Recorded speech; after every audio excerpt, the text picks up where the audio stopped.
Non-violence, persuasion, grâce. Alors ça, c'est très tordu, mais bougrement intelligent.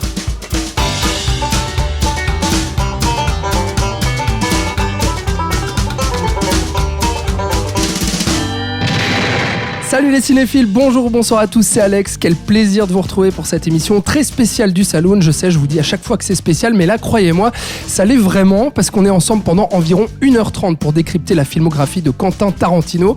Alors, accrochez-vous, c'est parti. Vous n'êtes pas sans savoir que le 9e film du réalisateur américain, Once Upon a Time in Hollywood, est sorti dans les salles le 14 août et que cela représente un événement certainement l'un des plus attendus de cette année, tant pour les cinéphiles que le grand public. C'est d'ailleurs ça qui va nous intéresser dans cette émission, comment en moins de 30 ans et avec seulement 9 longs métrages, Quentin Tarantino est devenu l'un des auteurs les plus populaires d'Hollywood et pourquoi au Saloon il a fait partie de la construction de notre cinéphilie. On citera sûrement Once Upon a Time in Hollywood dans cet épisode pour faire des parallèles et des comparaisons avec les autres films, mais nous ne parlerons pas en détail de ce nouveau film simplement car nous lui avons déjà consacré un épisode que je vous invite bien entendu à écouter si ce n'est pas déjà fait. Ici, nous allons raconter Quentin Tarantino en 8 coups, soit les 8 autres films de sa filmographie. On est 6 autour de la table et comme ça fait beaucoup, je vais tous vous présenter mes amis et vous me ferez un bonjour général. J'accueille avec moi Charlotte Klinké, Florian Pouplin, Patrick Danton et mes deux acolytes de toujours, les inséparables Robin Genin et Thibaut Ducret. Salut tout le monde. Bonjour. Waouh, merveilleux, ils sont tous en forme, ils sont frais, ils sont beaux. Alors si vous êtes prêts, on prend sa dose d'hémoglobine, on affûte ses meilleurs punchlines, le tout sur de la musique funky et on y va. Quand un gars à poil court derrière une fille, la queue en l'air et un couteau de boucher à la main, j'ai peine à croire qu'il est en train de quêter pour la Croix-Rouge. Bon, est-ce qu'il est encore nécessaire de présenter Quentin Tarantino ? Allez, je m'y colle. Réalisateur, scénariste, producteur et même acteur à ses heures perdues, il est né le 27 mars 1963 à Knoxville, dans le Tennessee, et grandira dans la banlieue de Los Angeles, ville de tous les fantasmes, qui sera d'ailleurs le cadre de plusieurs de ses films.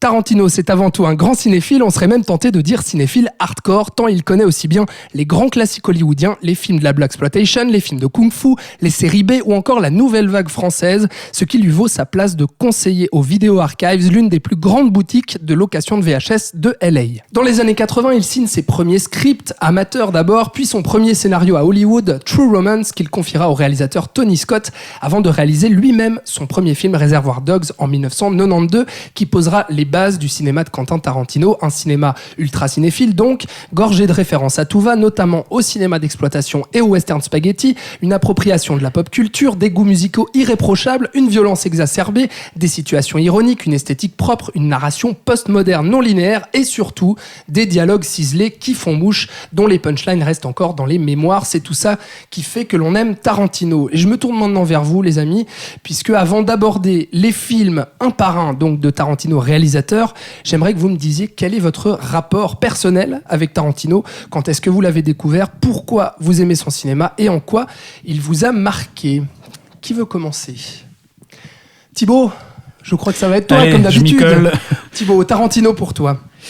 Eh ben pour moi, c'est une part importante de ma cinéphilie parce que, je pense que comme beaucoup de monde, c'est ce genre de cinéaste qui nous amène de toute façon vers beaucoup d'autres choses, vers beaucoup d'autres genres, puisqu'on va avoir l'occasion d'en parler en détail tout au long de cet épisode, mais c'est un cinéaste qui, on l'a assez souvent dit, digère quantité d'influences, qui va piocher à droite à gauche, qui surtout, chose très importante, ne hiérarchise pas les genres, et donc il peut autant citer du cinéma européen que de la vieille série B américaine, donc c'est ça qui est intéressant. Et puis, c'est quelqu'un qui, justement, comme il a un style de cinéma très éclectique et très outrancier aussi, forcément ça attire les cinéphiles en devenir. Enfin, je pense que comme beaucoup de monde, moi j'ai découvert Tarantino ado, au moment où justement je commençais à m'intéresser un peu plus en détail au cinéma, et on avait déjà fait ce constat-là pour Tim Burton, mais je crois que chez Tarantino il y a quelque chose justement qui fait que ça parle automatiquement à une période assez importante de la vie qui est celle de l'adolescence, où c'est justement une période où on se construit et où on construit aussi du coup nos goûts, et du coup il y a à la fois peut-être un espèce d'attrait parce que c'est outrancier, c'est violent, et puis il y a des choses, des éléments auxquels on peut parfois réduire le cinéma de Tarantino, mais qui du coup peut-être attire les gens au premier abord. Évidemment qu'après il y a bien plus que ça, mais du coup voilà, moi c'est un cinéaste qui qui a participé justement à la construction de ma cinéphilie. Ouais, et puis comme tu dis, c'est vrai que le parallèle avec Tim Burton, il est bien vu, parce qu'on disait aussi que Tim Burton était un auteur qui finalement sera devenu un réalisateur ultra grand public, qui parlera à tout le monde et qui parlera encore aux cinéphiles. Tarantino, finalement, je pense qu'on aime aussi chez lui, c'est que c'est un peu le cinéaste du cool, non ? C'est un peu le cinéaste cool par excellence. Qu'est-ce que vous en pensez, Robin ? Déjà, c'est un cinéaste cool et qui, justement, pour reprendre ce que disait Thibaut, dans l'adolescence, t'envoie des films d'exploitation, mais grand public. C'est aussi, finalement, Tarantino est une porte d'entrée aussi pour tous ces genres de cinéma, je pense, en ayant justement reconnu un petit peu une notoriété, on va dire, un peu grandissante. Et puis aussi, ce qu'il faut reconnaître, c'est que tu l'as bien dit, Alex, un cinéphile à la base. Et donc aussi, c'est assez fun et assez cool de pouvoir se projeter en disant voilà, c'est un cinéphile comme tous les autres cinéphiles qui a réussi à accomplir son rêve, c'est-à-dire de faire du cinéma. Cinéaste, ouais. Et rien que pour ça aussi, je pense que ça titille un petit peu les cinéphiles qui sont en nous. Charlotte, Tarantino, tu l'as découvert quand et pourquoi il t'a marqué, toi ? Alors, quand, je me souviens plus. Ouais. Par contre, c'était Pulp Fiction, je pense, le premier film que j'ai vu de lui. Mais je reprends ce que vous avez dit, je pense que je suis assez d'accord. Et en dehors du fait que ça nous ouvre à d'autres genres, en dehors du fait également que c'est un cinéphile, à ne pas oublier, bien sûr, mais c'est aussi, je pense, quelqu'un qui est foncièrement curieux, qui va énormément lire aussi, qui va sortir de sa zone de confort, qui va se confronter à d'autres types d'art, et puis qui va ne pas hésiter à voler des livres à la bibliothèque et à se faire choper pour pouvoir connaître. C'est quelqu'un qui a soif de connaissances.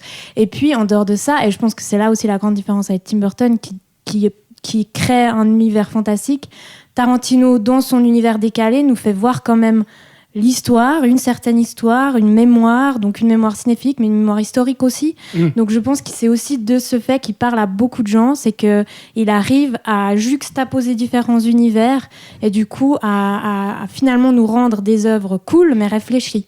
Ouais. Donc il y a finalement aussi un peu comme Tim Burton, on continue les comparaisons parce que c'est vrai qu'on a consacré toute une émission aussi à la filmographie de Burton, mais ce côté un peu marginal, un peu décalé aussi, mais là chez Tarantino... Mais pour le coup là, c'est vraiment ce qu'on appelle un crossover. Complètement. Et il incarne aussi un peu ce côté subversif. On se souviendra toujours de ce doigt d'honneur fait à Cannes en recevant la Palme d'Or pour Pulp Fiction. Mais est-ce que pour vous, Florian ou Patrick, qui veut prendre la parole là-dessus, Tarantino, est-ce que c'est aussi son côté un peu sale gosse, un peu subversif qui vous a marqué, Patrick ? Moi, alors oui, dans le fait que moi j'ai découvert Tarantino quand Reservoir Dogs est sorti en salle. Donc c'était même pas une sortie exceptionnelle, c'était même une petite sortie, premier film dans une toute petite salle, etc. Et c'est vrai que tout d'un coup, c'était quand même un choc parce qu'il y a une espèce d'audace dans la façon d'aller au bout, au niveau de la violence, au niveau aussi de la construction, déconstruction, en l'occurrence plutôt du récit et ce genre de choses-là. Violence esthétique et violence dans les dialogues aussi. Voilà, ou audace, mais aussi le côté amusant par rapport à ça. Moi, le côté fun m'a toujours beaucoup plu chez Tarantino.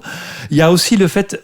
Moi, même si je ne l'associe pas forcément tout de suite au début, quand je découvre Tarantino, au rapport direct qu'il a avec l'histoire du cinéma, les genres et ce genre de choses-là, il y a une façon unique à lui de raconter une histoire, quel que soit l'univers dans lequel il la place, quelle que soit l'époque, l'univers, les thématiques qui sont traitées. Et moi, c'est quelque chose... Chaque fois que j'allais chercher par rapport à Tarantino, je savais que j'allais voir une histoire qui m'était racontée de façon différente des autres, avec des qualités au niveau des images, la direction d'acteurs, du fun, le côté cool, effectivement, ce genre de choses-là. Et c'est un peu comme ça que j'ai abordé Tarantino avant de commencer à réfléchir aux influences et à ce genre de choses-là. Et parfois, j'ai été déçu. Parfois moins, mais voilà, c'est un petit peu le voyage que j'ai fait par rapport à cette façon unique de raconter les choses. Ouais. C'est quelqu'un qui est assez reconnaissable aussi, qui a une patte, Tout et de puis suite. qu'on reconnaît même si on prend son premier scénario, True Romance, qui est réalisé par Tony Scott, pas par lui, mais là, dès le début, on sent aussi son cinéma, toutes les références qu'il y mêle. C'est aussi cette patte unique, toi, qui t'a marqué, Florian. Disons que j'ai découvert Tarantino à un moment où je découvrais le cinéma de manière générale. Du coup, j'ai pas trop vu ce côté cinéphile. C'est bien plus tard que c'est arrivé. moi, le premier truc chez Tarantino, mais je crois que ça a déjà été dit, c'est le fun, le plaisir qu'on prend à regarder un film, à aller au cinéma, à se laisser complètement emporter. Bon, ça, c'est venu un peu plus tard, mais moi, mon premier souvenir de Tarantino, c'était l'affiche de Pulp Fiction en 94 dans le cinéma où j'allais pour voir, je ne me rappelle absolument plus quel film, j'avais 8 ans. Donc forcément, je ne suis pas allé voir Pulp Fiction, c'était interdit au moins de 12 ans. Et même d'ailleurs, plus tard, j'avais chopé la VHS à la médiathèque de la ville dans laquelle j'habitais, et ma mère m'avait chopé parce qu'elle avait vu que c'était écrit moins de 12 ans, j'avais 10-11 ans. Ouais. Donc dès le début, j'avais vu qu'il y avait quelque chose l'affiche de Pulp Fiction qui est maintenant devenue un objet de la culture pop planétaire. Il y avait quelque chose de bizarre, cette fille avec ce carré, tout ça. Il y avait un truc différent, en fait. Je crois qu'il a aussi apporté un truc différent à un moment où le cinéma savait plus... le cinéma américain savait plus trop où est-ce qu'il allait.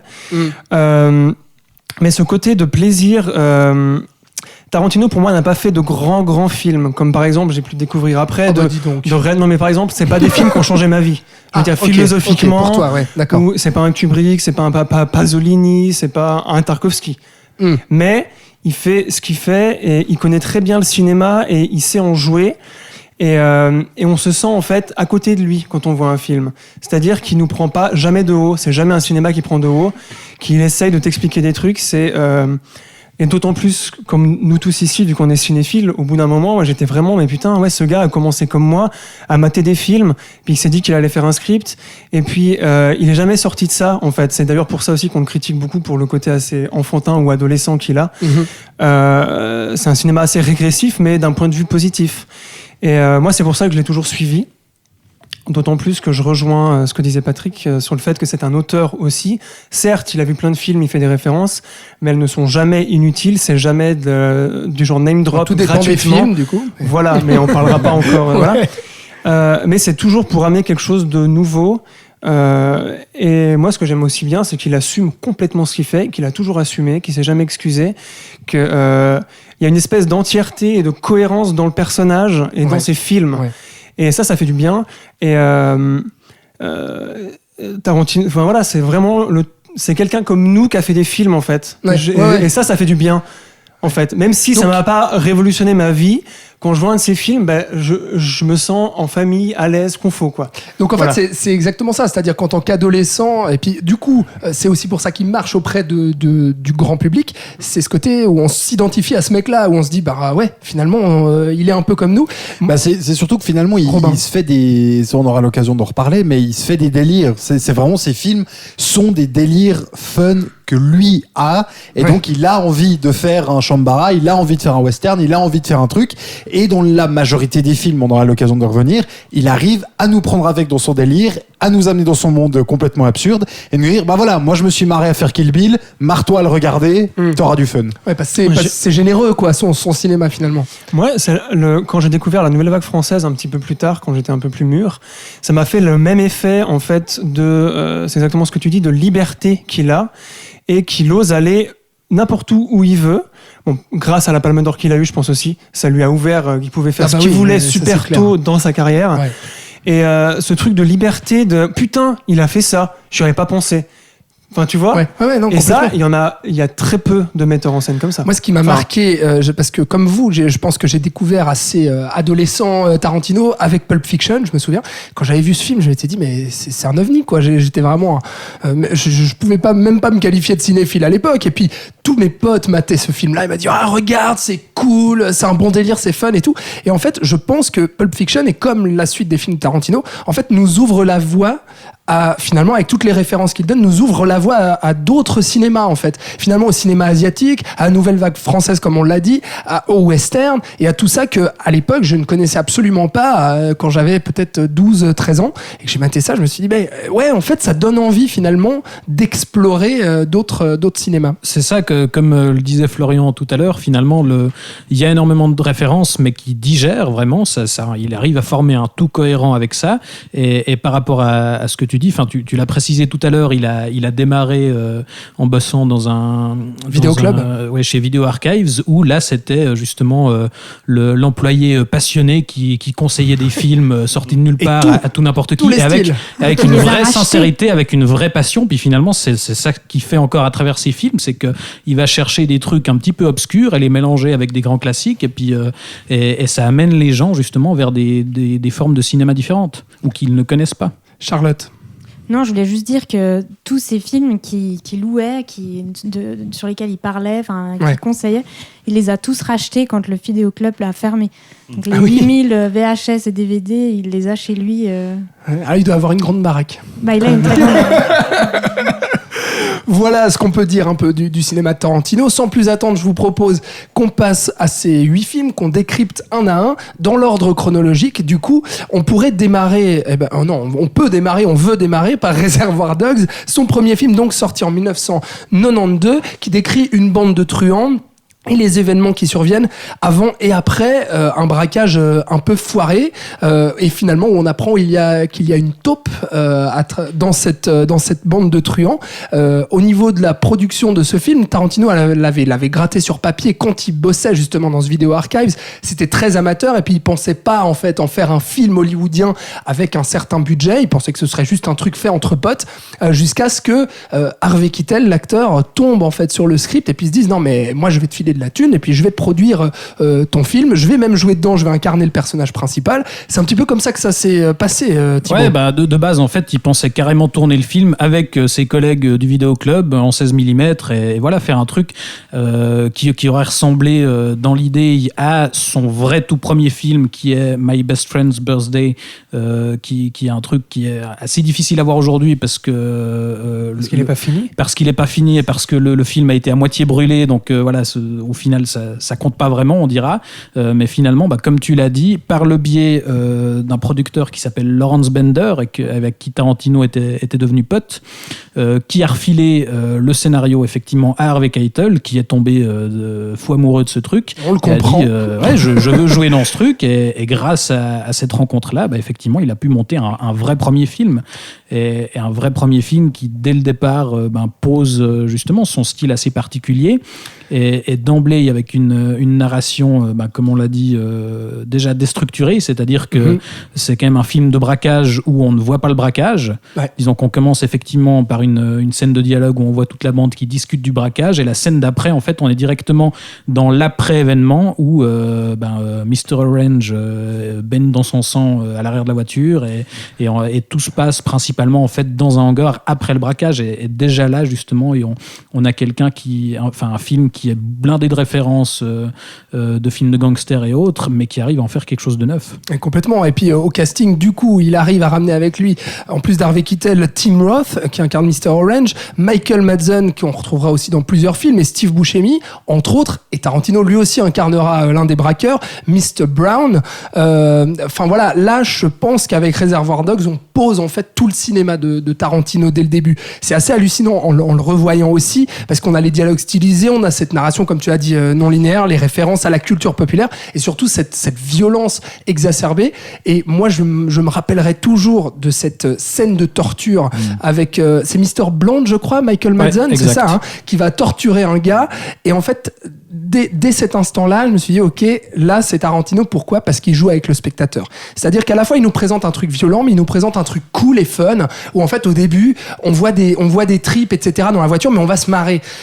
Et finalement, dans cette scène de torture, et comme on va retrouver aussi dans plusieurs de ses films, et je pense tout de suite à Pulp Fiction, mais on y reviendra, c'est qu'on se dit, ok, à quel point on accepte, nous, en tant que spectateurs, de voir ça, à quel point on va dans le glauque, à quel point ça reste drôle ou pas, et je pense que c'est ça qui est intéressant. C'est qu'il nous titille aussi, c'est-à-dire que la caméra, en fait, s'en va de la scène au moment où la violence va apparaître. Exactement. Et du coup, tout est hors champ, et après, on revient pour constater les dégâts, quoi. De Palma avait fait la même chose, mais ça, c'est une citation super juste, en fait. Ah, bien sûr.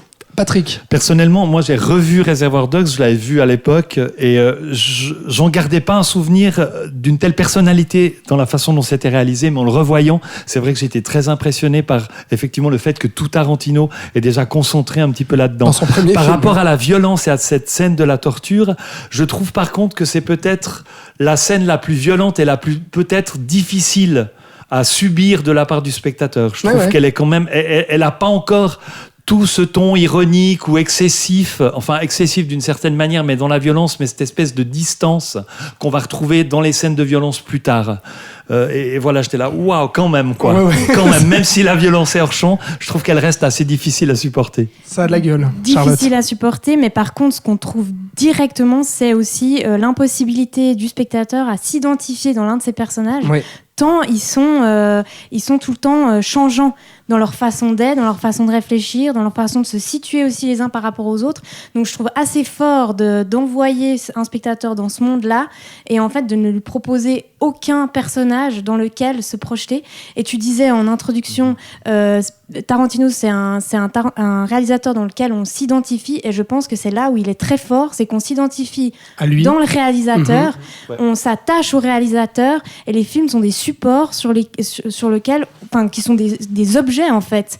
Et ces personnages aussi, finalement. Et du coup, cette distanciation, elle existe. L'ironie viendra plus tard, c'est clair. Mais par contre, cette distanciation existe dès le début. Et je trouve, de ce point de vue-là, je trouve extrêmement fort. Mais c'est très juste ce que tu dis. Et justement, sur les personnages, c'est peut-être aussi un défaut ou pas. Enfin, pour moi, c'est vrai que c'est peut-être un petit manque que j'ai dans la filmographie en général de Tarantino. Parce qu'il y a des films où il arrive à t'attacher à des personnages, à t'émouvoir. Mais la plupart du temps, finalement, tu te marres en fait des situations, des dialogues, etc. Tu ricanes aussi. Il y a beaucoup de sarcasme envers les personnages.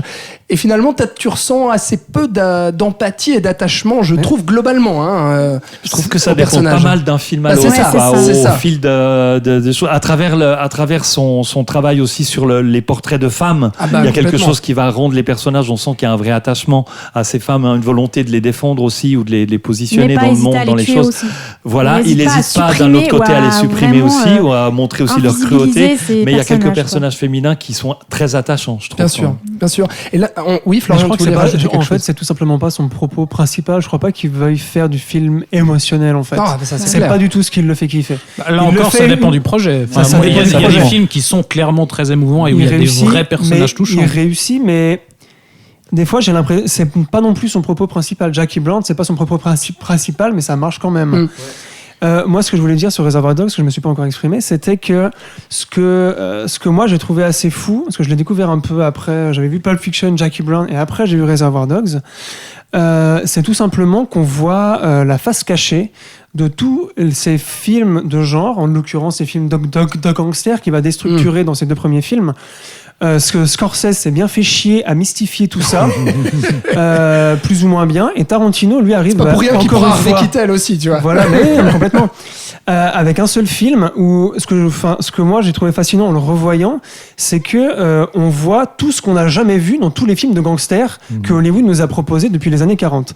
Ouais. La première scène où il parle d'un titre De pendant Madonna. 5 minutes. Ouais. Enfin, en soi, c'est pas intéressant. Ça n'apporte rien à la narration. Non. Ça caractérise un peu certains personnages.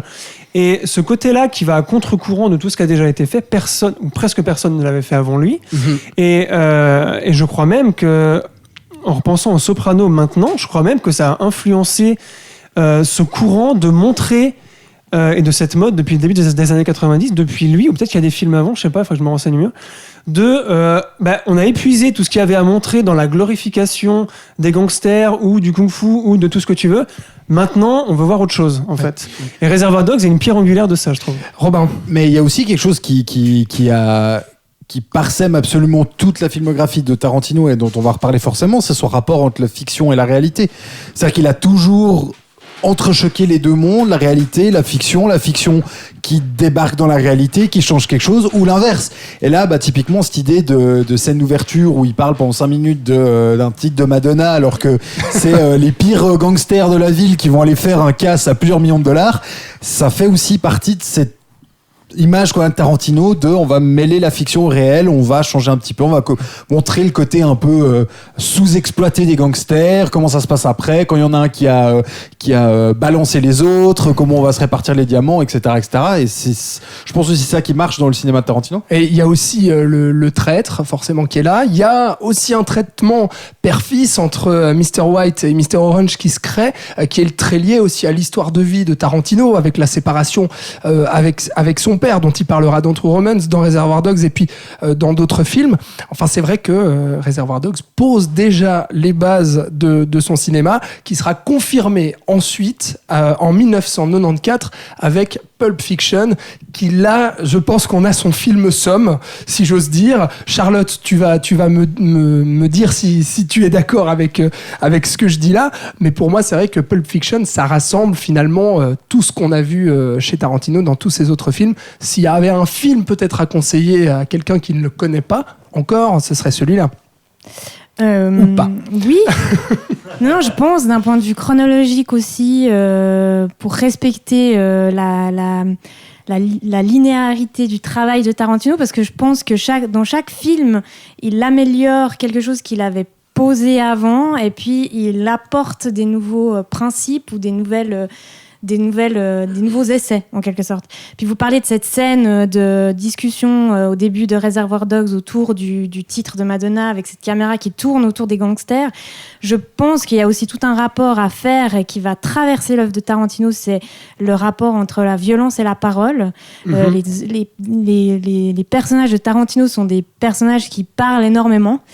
Chaque discours va être suivi de violence, donc c'est pas étonnant en fait que Reservoir Dogs commence ainsi. C'est aussi les prémices d'une scène de violence qui sera hors champ, mais qui sera sous-entendue. Quand on connaît Tarantino, on se rend compte en fait que chaque discours ou chaque c'est pas vraiment des babillements, mais chaque monologue sera suivi d'une violence. Il y aura aussi le pistolet qu'on charge, le dialogue ou le monologue, et ensuite dans l'attente en fait d'avoir cette violence qu'on attend. Western, ça. Ouais, clairement. Ouais, mais c'est aussi, tu vois, où par exemple, alors là, je saute plusieurs films en avant, mais c'est tout le début aussi de Inglourious Basterds. C'est cette tension, en fait. Le spectateur est connaisseur de ce qui est en train de se tramer, et puis attend, en fait, le déclenchement, enfin, la violence à suivre. Et Pulp Fiction, c'est clairement ça. C'est un film de paroles. C'est des êtres paroles, quoi. Mais vraiment. Et puis, je pense qu'il est important non seulement pour Tarantino, mais pour toute l'histoire du cinéma. Tu parlais du cinéma américain avant. Je pense que Pulp Fiction, on connaît l'évolution des studios, le nouvel Hollywood, etc. L'envie aussi de se séparer des studios à une certaine époque, et puis la naissance du cinéma indépendant. Tarantino en est clairement l'un des fils, si on veut. Oui. Avant d'aller dans le mainstream finalement. Mais parce que en fait, Pulp Fiction a tout renversé. Si vous regardez la bande-annonce de Pulp Fiction, c'est exactement, mais d'ailleurs même le titre Pulp Fiction, fiction pulpeuse. Si on regarde la définition en québécois, donc. Voilà. Mais si on regarde la définition de pulpeuse que j'ai été faire, je trouve des fois c'est intéressant. On a donc la pulpe, la partie tendre et charnue, c'est-à-dire une partie délicate, fragile, qui offre peu de résistance, mais charnue, c'est-à-dire ici qui est bien en chair et qui est abondante. Et donc cette fois, Charlotte, tu nous as pas fait un tableau comme tu avais fait avec Tim Burton et Mars Attacks, une définition de pulpeuse. Oui, mais parce que en fait, ça reprend cette dichotomie, est complètement présente dans la bande-annonce de Pulp Fiction, où en fait on a une bande-annonce qui est construite pour attirer à la fois un public féminin. On commence la bande-annonce sur le cinéaste qui a gagné la Palme d'Or, donc on installe le réalisateur dans quelque chose d'arrêt d'essai presque. Et ensuite, on va essayer de toucher un public qui est adepte de violence, et en mettant en avant des stars, John Travolta, Bruce Willis. Donc on va essayer de rallier un public tout en se démarquant aussi de ce qui se fait à Hollywood. Donc Pulp Fiction, ça va être le succès du cinéma indépendant. Ça va être un véritable, je parlais de crossover, mais c'est clairement ça. Ça aura un succès retentissant. Donc on va utiliser les mêmes techniques que le cinéma critique, succès commercial. Mais du coup, ça va aussi engendrer le déclin du cinéma indépendant. Du coup, les Miramax, les mini-majors vont être achetés par les studios. Donc oui, après on va réutiliser les mêmes techniques que ce qui est utilisé par les grandes compagnies. Donc Tarantino est issu du cinéma indépendant, il en est un des maîtres, je pense. Mais après, il a aussi indépendamment de sa personne, il a aussi participé à son déclin de par sa virtuosité.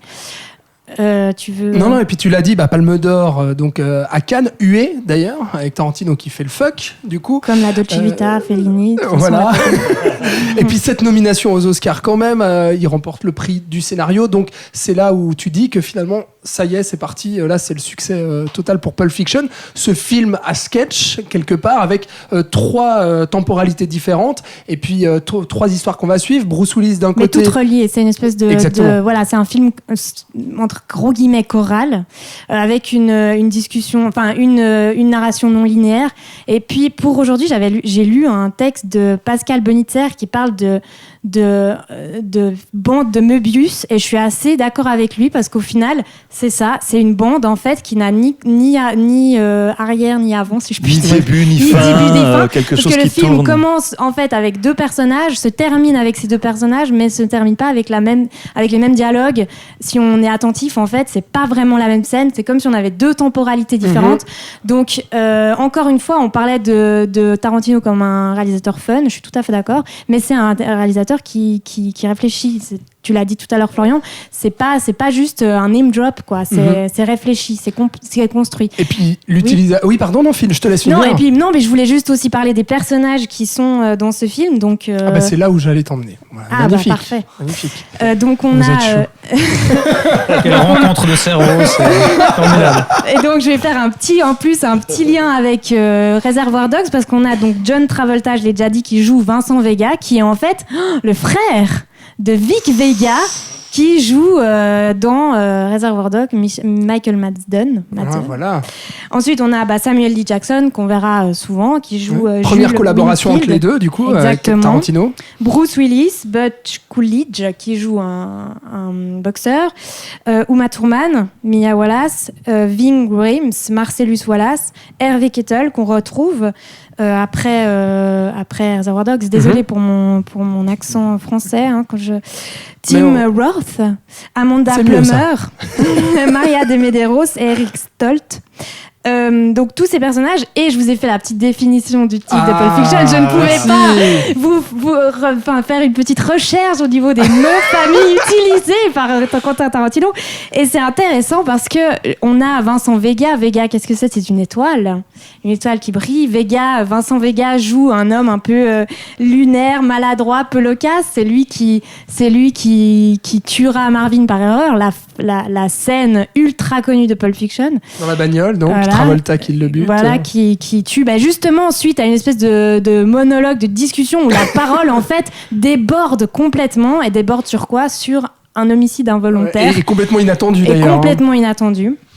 On a Winfield, donc le boxeur joué par... Non, Jules Winfield, donc Samuel L. Jackson. On a le mot win dedans, c'est celui qui gagnera aussi. Vega, c'est l'étoile, malheureusement, qui ira au ciel. Comme Michael Madsen. Waouh Charlotte Jules Winfield, donc celui qui gagnera, parce que avant de tuer des gens, il va réciter un passage de la Bible auquel il ne croit pas jusqu'à ce que l'intervention divine survienne. Du coup, il va complètement modifier son choix de vie en essayant de quitter ce monde de truands. On a Coolidge, donc le boxeur joué par Bruce Willis, qui est foncièrement cool. Coolidge. Ouais. Non, mais vraiment, je veux dire, c'est le gars qui va s'en sortir. sortir. Une montre, quoi, quand même. Partout, qui va utiliser quelle arme pour sauver Marcellus Wallace de leur embuscade. Un katana, mais bien sûr. Le katana, l'arme qu'on retrouvera dans Kill Bill. On a Wallace, d'ailleurs, Le Wall, Wallace, il a un certain voilà, c'est un personnage, il a une carrure. Et pour finir, on a Harvey Keitel, qu'on appelle pour nettoyer la voiture remplie à ras-bord du sang de Marvin, qui s'appelle The Wolf, donc le loup. Alors en l'occurrence, celui qui va réussir à désamorcer des situations critiques. Donc on a un film en 3 parties, 3 chapitres, mais extrêmement bien réfléchi. Et même quand on nous parle d'une montre cachée dans l'anus du père, qui sera ensuite léguée à Butch, le boxeur, on arrive même dans ces cas-là, avec ce décalage et cette ironie propre à Tarantino, à nous parler d'histoire.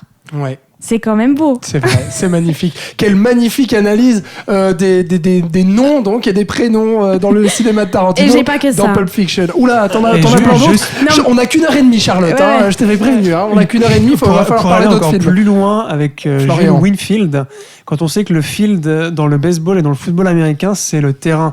Donc du coup là, tu as deux mots qui viennent... Oui, Tu le vois, champ Ouais, gagnant. l'exégèse de Pulp Mais quelle Fiction, comme on l'a belle- jamais le fait. Voilà. baseball field et le football field. Quelle belle rencontre entre Florian et Voilà, Charlotte. dis donc, Voilà. qu'est-ce qui se passe ce soir? Vous devriez écrire des bouquins ensemble. C'est le saloon, ça. Voilà, on se réunit et puis. Non, on voit les mais coups. on parlait Voilà. de cette façon qu'a Tarantino, cette patte particulière qu'a Tarantino. Et en fait, j'ai lu un texte de Nicolas Veikazes. Alors, je dois dire à Nicolas Veikazes que j'ai pas apprécié l'entièreté de son texte. Alors, salut Nicolas, Nicolas. si tu nous écoutes, Mais par contre, il avance, il prend un exemple qui est très intéressant, mais qui va vous servir pour vos futures analyses. C'est en fait cette capacité qu'a Quentin Tarantino à justement juxtaposer présent-passé. Mhm. Il donne un exemple d'une scène de Pulp Fiction où Mia Wallace est dans son salon. Il me semble qu'il rentre de soirée avec John Travolta, donc Vincent Vega. Vincent Bah Vega oui. dit tu dois rentrer chez toi. Il est en train de se faire un Complètement un déchiré. Elle. monologue dans la salle de bain. Oui. Voilà. Va falloir Et la puis, réanimer. Elle a fait un bad trip. Enfin, la totale, quoi. Mia Wallace, pendant ce temps, met un disque sur en fait un magnétophone à bande. Et en fait, là, il nous rend conscient du fait que c'est complètement anachronique. On est dans une maison presque maison témoin. Donc complètement Hyper moderne, ouais, avec ouais. des caméras, on ne sait pas très bien à quoi elles servent, parce que on peut entrer et sortir dans cette maison comme bon nous semble. Elle nous met un titre qui est sorti, qui est une reprise en fait, qui est sorti en 93 sur un magnétophone à bande qui sans doute n'a pas été conçu pour une chanson sortie en 93.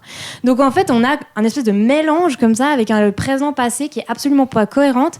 On accepte totalement parce que c'est très subtil, mais je trouve que ça, en fait, inconsciemment, ajoute cette richesse et qui fait que Tarantino est différent des autres, quoi. Ça, c'est très juste. Merci beaucoup, Charlotte. Les autres, très rapidement, j'aimerais vous entendre sur Pulp Fiction, savoir en quoi, pour vous, ce film-là est devenu un film culte et peut-être le plus culte de tous les Tarantino. Patrick. Pour moi, c'est aussi, c'est que le deuxième film, donc c'est normal que ça arrive là, voilà. Mais déjà, il y a la capacité à créer des scènes qui seront cultes et puis Ouais. qui vont marquer les gens, dont les gens vont se souvenir. Et le La cinéma. scène de danse entre Travolta et Matterman, la réanimation, Mais cette scène de danse, les puis cette discussions scène de sur le danse, cheeseburger, elle est etc. elle et est tout. incroyable parce qu'on s'attend à ne Travolta serait-ce que qui cette fasse des... capacité-là, pour moi, c'est vraiment intéressant dans Pulp Fiction parce que c'est là que ça apparaît et c'est quelque chose qui va être tout le temps se répéter, etc. Juste pour revenir par rapport aux exemples Très qu'elle disait rapidement, très Patrick. rapidement, On a plein par d'autres rapport films, hein. à l'emplacement des choses anachroniques, etc.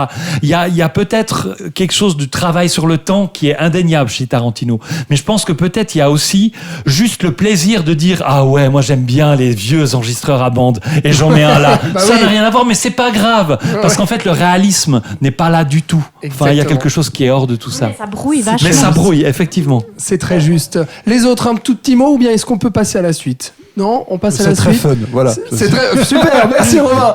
Et on passe à la suite. C'était la première fois que je voyais un film qui parlait de massage de pieds. Oui. Et je me rappelle que la première fois que j'ai vu ce truc, putain, j'ai fait ah ouais, on peut faire des massages de pieds. Le fétichisme des pieds chez Tarantino, C'est ça vrai, va être ouais. une émission On complète. va en reparler dans chaque film, je pense, Oui, du fétichisme exactement. des pieds. Ainsi Et que de la peut-être- blonde. Et peut-être, oui, ça c'est vrai. Et peut-être dans celui-là, on va parler de pieds. Avec toi, Thibaut, c'est Jackie Brown en 1997, hommage à la blaxploitation que Tarantino affectionne tout particulièrement. Jackie Brown, autre grand film de Tarantino, un peu moins connu quand même, et puis un peu moins à Chef-d'œuvre. succès, mais grand film de Tarantino. Oui, Thibaut. alors pour le coup, j'ai rien prévu sur les pieds, je suis navré, mais Ah bon. je vais quand même essayer de parler du film de manière approfondie. Mais oui, comme tu le dis, c'est effectivement sans doute son film le moins connu, même, je pense, alors que c'est clairement comme vient de le déclamer Florian, un chef-d'œuvre, mais complètement mésestimé. Et ce qui est intéressant, c'est que c'est aussi son seul film qui est une adaptation d'un matériel préexistant. C'est-à-dire qu'à la base, Jackie Brown C'est un roman d'Elmore Leonard qui raconte, pour resituer, puisque le film est effectivement moins connu, l'histoire d'une hôtesse de l'air, Jackie Brown, donc, incarnée par Pam Grier. Pam Grier, évidemment, qui convoie de l'argent sale pour un gangster, qui se fait choper par le FBI, qui va donc faire pression sur elle pour qu'elle fasse tomber le gangster. En même temps, elle est menacée par ce même gangster qui prend bien conscience qu'elle risque de le menacer, et donc elle va se retrouver embrigadée dans une histoire d'échange de billets et va réussir, avec l'association d'un prêteur de caution, Max Cherry, à flouer tout ce petit monde. Fou amoureux d'elle, d'ailleurs. Absolument.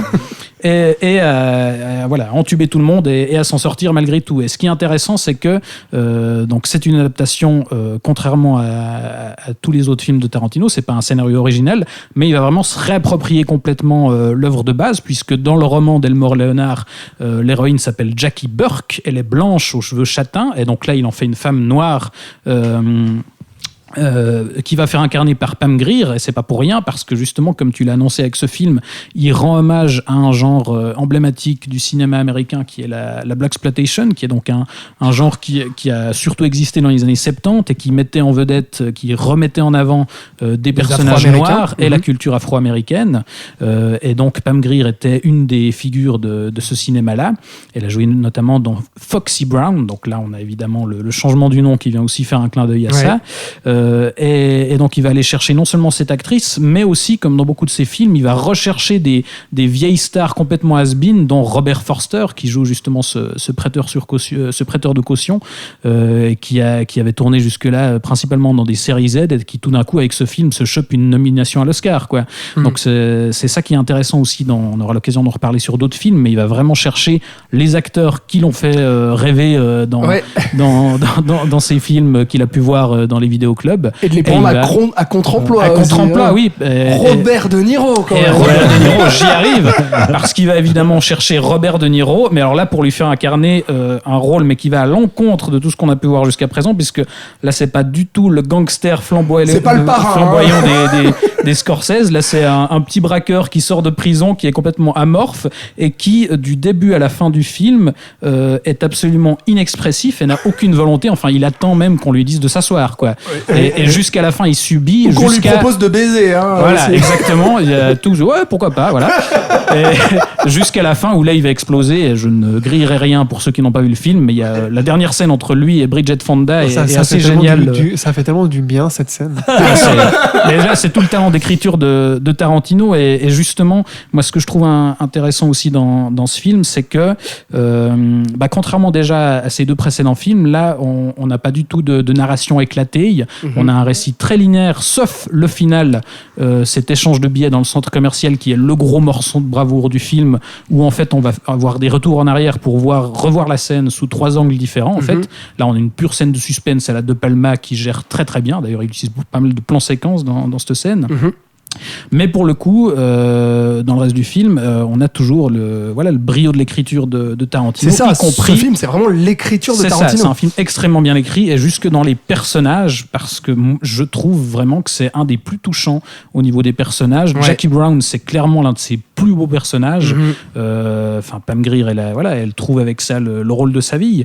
Et ça rend, du coup, d'autant plus dommage les polémiques qu'il a pu y avoir sur ce film à l'époque, puisque Tarantino traite d'un genre qui met à l'honneur la culture afro-américaine.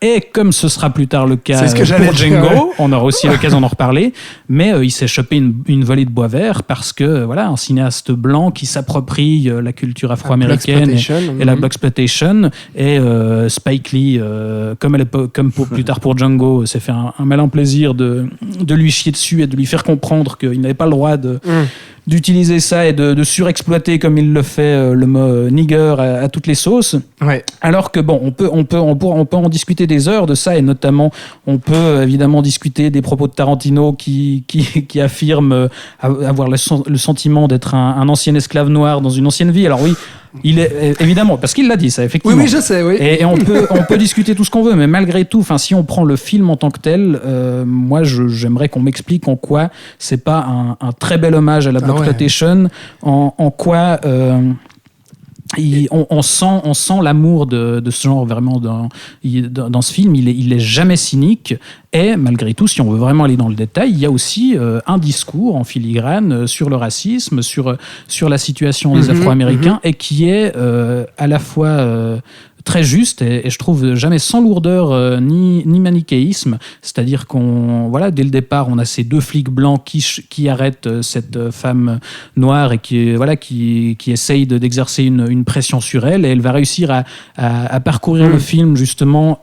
À la fois, c'est assez drôle, mais en demandant des papiers d'identité à tous les hommes blancs qui essayent d'exercer un pouvoir sur elle.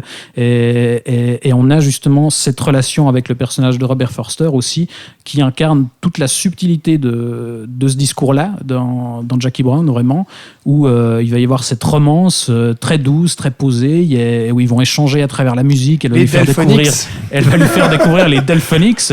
Et il y a cette très belle fin que je ne révélerai pas, mais là aussi, hommage à la Motown, qui clôt leur relation, et où pour moi je vois pas comment on peut balayer ce film sur le simple prétexte que ça, c'est sûr. Ce n'est pas un réalisateur afro-américain qui l'a réalisé. Et quelle bande son incroyable avec ce titre de Bobby Womack au début et à la fin. C'est aussi le film de Tarantino finalement, donc son 3e long métrage. C'est le premier où on ressent vraiment de l'émotion, où il y a vraiment quelque chose de touchant, parce qu'on ressent de l'empathie envers les personnages. Et puis, même si dans Pulp Fiction, il offre quand même un joli rôle féminin à Uma Thurman, elle fait l'affiche aussi du film, etc. Mais quand même, là, dans Jackie Brown, c'est là où on a vraiment l'héroïne, en fait, de Tarantino qui viendra après. Patrick.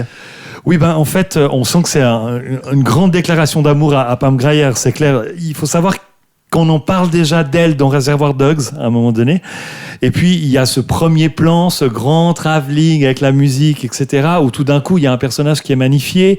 Et puis, c'est ce personnage qui va être le personnage émouvant. On est aussi dans un film qui est étonnamment romantique pour un Tarantino. C'est vrai. C'est-à-dire, tout d'un coup, il y a une romance très touchante, mais très sobre en même temps, qui se met en place. Et puis, c'est une grande déclaration d'amour à cette femme-là, dans ce film-là. Mais je pense que souvent, il doit faire son casting et ses castings en fonction d'envie et de respect ou d'amour pour des acteurs. Je pense que c'est quelque chose qui est très important. Florian. Moi, ce que je trouve intéressant parce qu'on a beaucoup encensé aussi ce film plus tard sur le fait qu'il y ait le rôle d'une femme forte. On pourrait parler du féminisme dans Tarantino pendant des heures, parce que des fois il y en a, des fois il y en a pas. On va en parler dans film. Kill Bill, ce que je trouve très intéressant, c'est qu'il y a le personnage de Jane Fonda qui est complètement l'antithèse du personnage de Pam Grier, qui elle est une Bridget Fonda. Pas la maman. Pardon, excusez-moi. La fille. Oui, c'est une grande famille. Qui est en fait, vous avez Jackie Brown qui est très respectueuse, qui est très droite dans ses bottes, qui est très voilà. Et vous avez donc Bridget Fonda qui est une petite blanche insupportable qui fait que de parler. Et je trouve que dans ce film, et qui drague Robert De Niro. Voilà, donc qui saute avec tout le monde. Enfin, c'est sous-entendu quand le personnage de Ordell lui dit il vient de sortir de prison, est-ce que tu peux lui faire une voilà. Ouais. Je trouve que dans ce film, le rôle de la femme et que Tarantino traitera dans tous ses autres films est cristallisé ici en fait, entre la femme, mais la mère et puis la putain en fait. Et je trouve que qui est vieux comme le monde, mon cher ami. Donc on parle beaucoup du féminisme dans Tarantino, mais finalement je crois pas qu'on ait besoin d'en parler, parce que j'ai l'impression que c'est un homme comme un autre en fait. D'accord. Il voit les femmes d'une manière et d'une autre comme la société les voit en fait. Je voulais juste parler de ça parce que c'est vrai que c'est un film pour toi. Il peut l'être et en même temps être complètement à l'opposé, et ces deux personnages en sont la preuve selon moi. Ouais. Robin, un petit mot sur Jackie Brown. Comme tous les personnages, enfin, on voit qu'on est dans un pur Tarantino quand on voit Samuel Jackson, Robert De Niro, etc. Enfin, c'est juste qu'effectivement là, ça a été dit et redit, mais il y a de l'émotion, ça marche d'un tenant. Il n'a pas besoin de nous faire un récit éclaté pour nous tenir en haleine tout du long, parce que c'est vrai que beaucoup d'action non plus. C'était une question aussi qui pouvait se poser, c'est-à-dire qu'effectivement les deux premiers films tenaient aussi par la surprise de ce récit complètement éclaté et on va dire le fun que le spectateur avait à recoller les morceaux. Tu vois, Pulp Fiction aussi, un des intérêts fun du film, c'est de remettre quelle séquence était à quel moment, comment ça va arriver à quel moment, à quel endroit. Là, Jackie Brown, il n'y a pas ça va presque tout droit et ça marche aussi super bien. Ouais, c'est juste. Un tout petit mot sur Jackie Brown, Charlotte. Alors, je vous rejoins sur la linéarité du film. Ce que je trouve intéressant, moi, parce que je l'ai revu dernièrement. Et en fait, je me suis rendu compte que finalement, cette pratique de remettre les scènes dans l'ordre comme il y a dans Pulp Fiction, en fait, elle est présente, pour moi en tout cas, quand je l'ai vue. Mais dans, en fait, le développement... Enfin, le développement cérébral de Jackie Brown. Qu'est-ce qu'elle va mettre en place pour pouvoir s'en sortir, en fait, dans toute cette histoire-là. Et donc, d'essayer de la suivre en tant que spectateur, on fait le même travail, mais à un niveau différent. Et puis, par rapport, tu parlais de la différence aussi entre le livre et puis le film. J'ai vu, alors c'est un pur hasard, je pense, mais qu'en fait, dans le casting du film, il y avait une Jackie Brown. Donc, il faudrait voir ce qu'elle avait comme rôle au sein de ce film, si ça a une pure coïncidence ou non.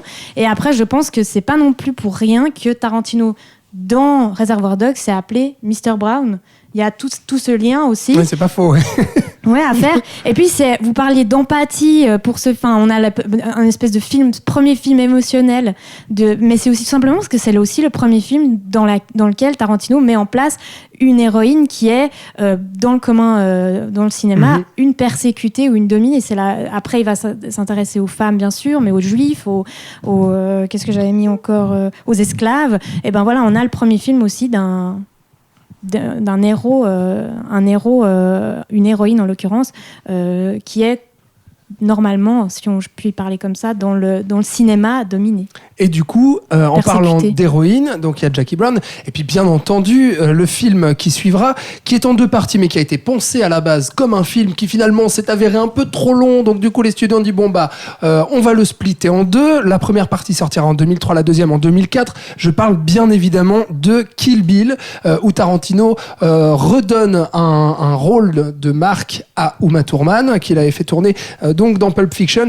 Et puis là, sacré rôle et sacré film que ce Kill Bill, que ces 2 Kill Bill qui mêlent alors là plusieurs genres, plusieurs références, en passant d'abord dans le premier film par le film de sabre et puis l'hommage au cinéma de Hong Kong aussi. Patrick, tu vas nous parler de ces 2 Kill Bill que tu affectionnes particulièrement. Mais oui, avec plaisir, parce que je trouve que c'est vraiment le feu d'artifice, ce Kill Bill. Bon, on sent déjà qu'au niveau du budget, il y a un gros budget aussi.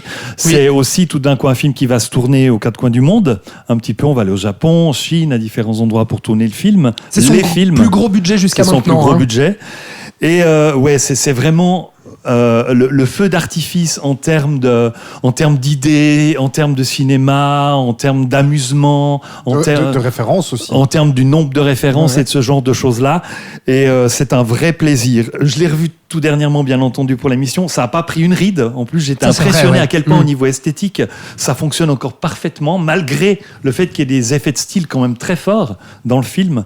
Donc, juste pour rappel, l'histoire commence par un gros plan d'Uma Thurman.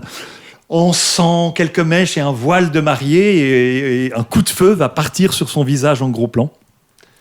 Et on va apprendre petit à petit ambiance. Et on va apprendre petit à petit qu'en fait, c'était la mariée dans un mariage où une squad d'assassins qui s'appelle le Détachement international des Vipères assassines va débarquer pour tuer en fait tous les gens qui sont là dans la répétition du mariage en fait. Elle va être laissée pour morte, mais va survivre, rester 4 mois dans le coma, et ensuite elle n'aura qu'une seule idée, c'est la vengeance de ces tueurs et tueuses, et bien entendu de Bill qui est le chef de ce groupe d'assassins. Pourquoi, comment, ça, vous verrez le film. Donc, première fois que Tarantino vraiment parle de vengeance de manière frontale, quoi. Ouais, et là, il parle que de ça, en fait. Et après, on va partir dans une suite de scènes qui sont géniales, cultes, inoubliables, fun, absolument pas réalistes. Du coup, je pense que c'est peut-être un film où il y a aucun souci d'être réalisme, ni dans la temporalité, ni dans la suite des actions, ni dans ces choses-là. Dans la physique humaine, effectivement, de la physique tout court, etc. C'est très coloré, c'est vraiment très fun. Alors, les 2 parties sont quand même assez différentes parce qu'elles font référence à des styles cinématographiques différents. La première partie, elle est très rythmée, assez colorée. Elle va principalement faire référence est hommage à la culture japonaise, aux films de sabre japonais, des Shanbara, et à la mafia japonaise, les Yakuza. Elle va utiliser des moments en couleur, des moments en noir et blanc. Et des moments en animation. Et un aussi. moment en animation aussi, bien entendu, pour raconter en fait l'historique d'un des personnages d'assassins interprété par Lucy Liu. Il y a dans ce film, pour moi, un nombre de scènes qui sont, de nouveau, on parlait de ça, je parlais de ça tout à l'heure dans Pulp Fiction, mais de scènes marquantes et d'idées visuelles ou même de cinéma marquantes qui est absolument incroyable, quoi. Ce combat dans la neige. Ce combat, mais qui commence avant par un combat dans cette espèce de boîte, restaurant, bar, où il y a des hordes de Yakuza qui fondent comme ça sur Uma Et où il Thurman va pour chercher la aussi tuer. l'actrice de Battle Royale, puisque Battle Royale était un de ses Une films des de jeunes chevet, actrices. et donc du coup il va chercher Voilà. une des C'est actrices juste. principales. Voilà. Et qui va, ce combat qui va être d'abord en couleur, mais ensuite qui va devenir en noir et blanc par un moyen assez génial au niveau de l'idée, on peut le dire. À un moment, il y a un œil qui est arraché. Au moment où l'œil est arraché, l'image devient en noir et blanc. Oui. Voilà. Et donc, l'œil, d'ailleurs, c'est pas le seul arrachage d'œil dans Kill Bill. Voilà, vous le saurez. Il y en a pas mal, en fait. Et puis, c'est drôle parce qu'on a une scène comme ça qui est absolument, excessive, avec énormément de personnages, de sang, de mouvements, de chorégraphie, et qui va se conclure d'une certaine manière sur un combat qui va être dans un décor de neige comme ça, très apaisé, avec un espèce de petite fontaine d'eau qui fait un espèce de cloc-cloc comme ça, quelque chose que je n'oublierai jamais. Ça m'a marqué, qui donne là une temporalité comme ça, avec la neige qui tombe, qui est très apaisée et pas qui que la est neige très qui calme tombe, et très beau. d'ailleurs. Il y a voilà. Et aussi. donc là, voilà, on a lors d'un seul combat, on a en fait deux atmosphères incroyables et le film passe tout le temps d'une atmosphère à l'autre. Il y a aussi un autre moment que j'adore, qui est plus référencé tout d'un coup à Hitchcock ou à De Palma, avec le côté aussi fétichiste de la nurse meurtrière, de l'infirmière. On a le droit à toute la préparation, l'enfilage du costume, de l'infirmière qui va devenir meurtrière, etc. et tout.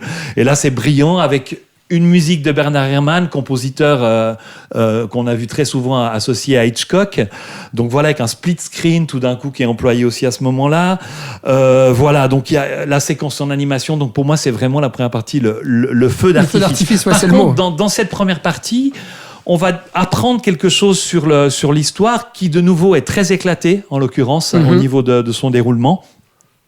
Mais on va pas découvrir grand-chose dans la première partie sur qu'est-ce qui s'est réellement passé pendant le mariage, pourquoi, quelles sont les relations entre les personnages.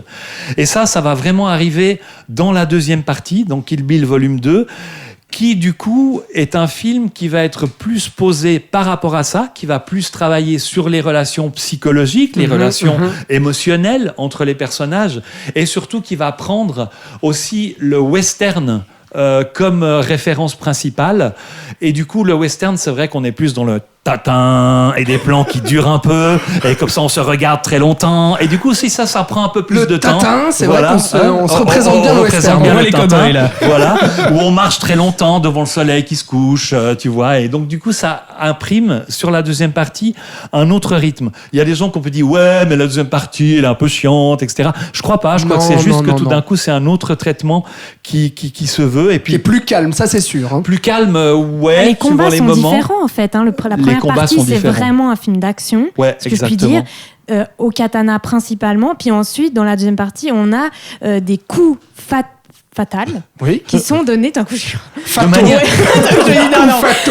de manière des très coups fatals, diverse. mais qui sont donnés où la main est hyper impliquée. Des petits gestes peuvent être Les yeux aussi. Ouais. fatals. Ça, c'est Ouais. Kung Fu. Et- Ah bah les petits. Voilà, et en fait, on a deux types, comme tu dis, et très justement, mais c'est aussi parce qu'on a deux types de combats différents. Bah, il joue surtout sur le contre-coup dans cette deuxième partie. C'est ça qui est intéressant. Et le truc le plus caractéristique, c'est justement le final, où le premier volet se termine par un affrontement qui dure bien une demi-heure, là, dans ces combats de sabre. Et le combat final de Kill Bill 2, en fait, c'est un très très long dialogue. C'est une scène de vie familiale, en fait. Exactement, Et- mais et là, un très le- très long dialogue où on retrouve ce dont on parlait tout à l'heure, c'est-à-dire Avec cette un tension petit affrontement sous-jacente final, en se ouais. disant est-ce que ça va éclater Quand est-ce ou que ça pas. va éclater Et c'est d'ailleurs intéressant par rapport à la violence. Je pense que Kill Bill et surtout la fin du deuxième film est intéressante parce que le film pose je pense que le film questionne réellement sur la vie avec la violence. Oui ou non, parce que le personnage principal joué par Uma Thurman va passer le film avec des actions très violentes à essayer de se sortir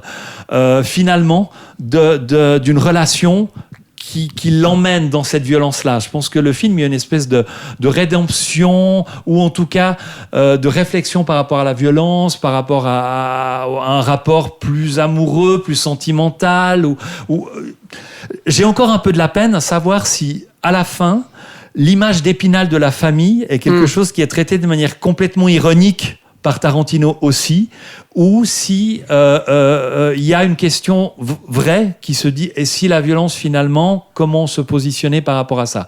Donc pour moi, voilà, ça c'est un petit peu, il y a ces choses-là qui vont par rapport au film. Ce qui est intéressant aussi entre les deux films, je trouve que les deux films se répondent beaucoup, malgré le fait qu'ils prennent comme base des genres cinématographiques différents. Il y a une musique de western qui est employée sur les combats de Yakuza dans le premier. On a aussi un entraînement en Asie. Dans la deuxième partie, qui est plutôt la partie western, l'utilisation du noir et blanc revient dans les deux épisodes. L'œil, comme on le disait, revient assez souvent. Et voilà, donc ça c'est intéressant comment les deux films se répondent quand même aussi par rapport à ça. Le deuxième, il y a aussi un moment que j'aime beaucoup, c'est le moment un peu, on va dire, film d'horreur avec un enterrement assez particulier, ou encore avec l'utilisation d'un serpent qui est pour le moins surprenante. J'avais oublié avant de revoir le film. Ouais. Et hautement symbolique aussi. Ah ouais, ça m'a juste, c'était horrible, quoi. Vraiment, enfin bref, voilà, à découvrir. Et puis après, bien entendu, je pense que de nouveau, Kill Bill est un film là où la femme a quand même une position très très forte et très variée.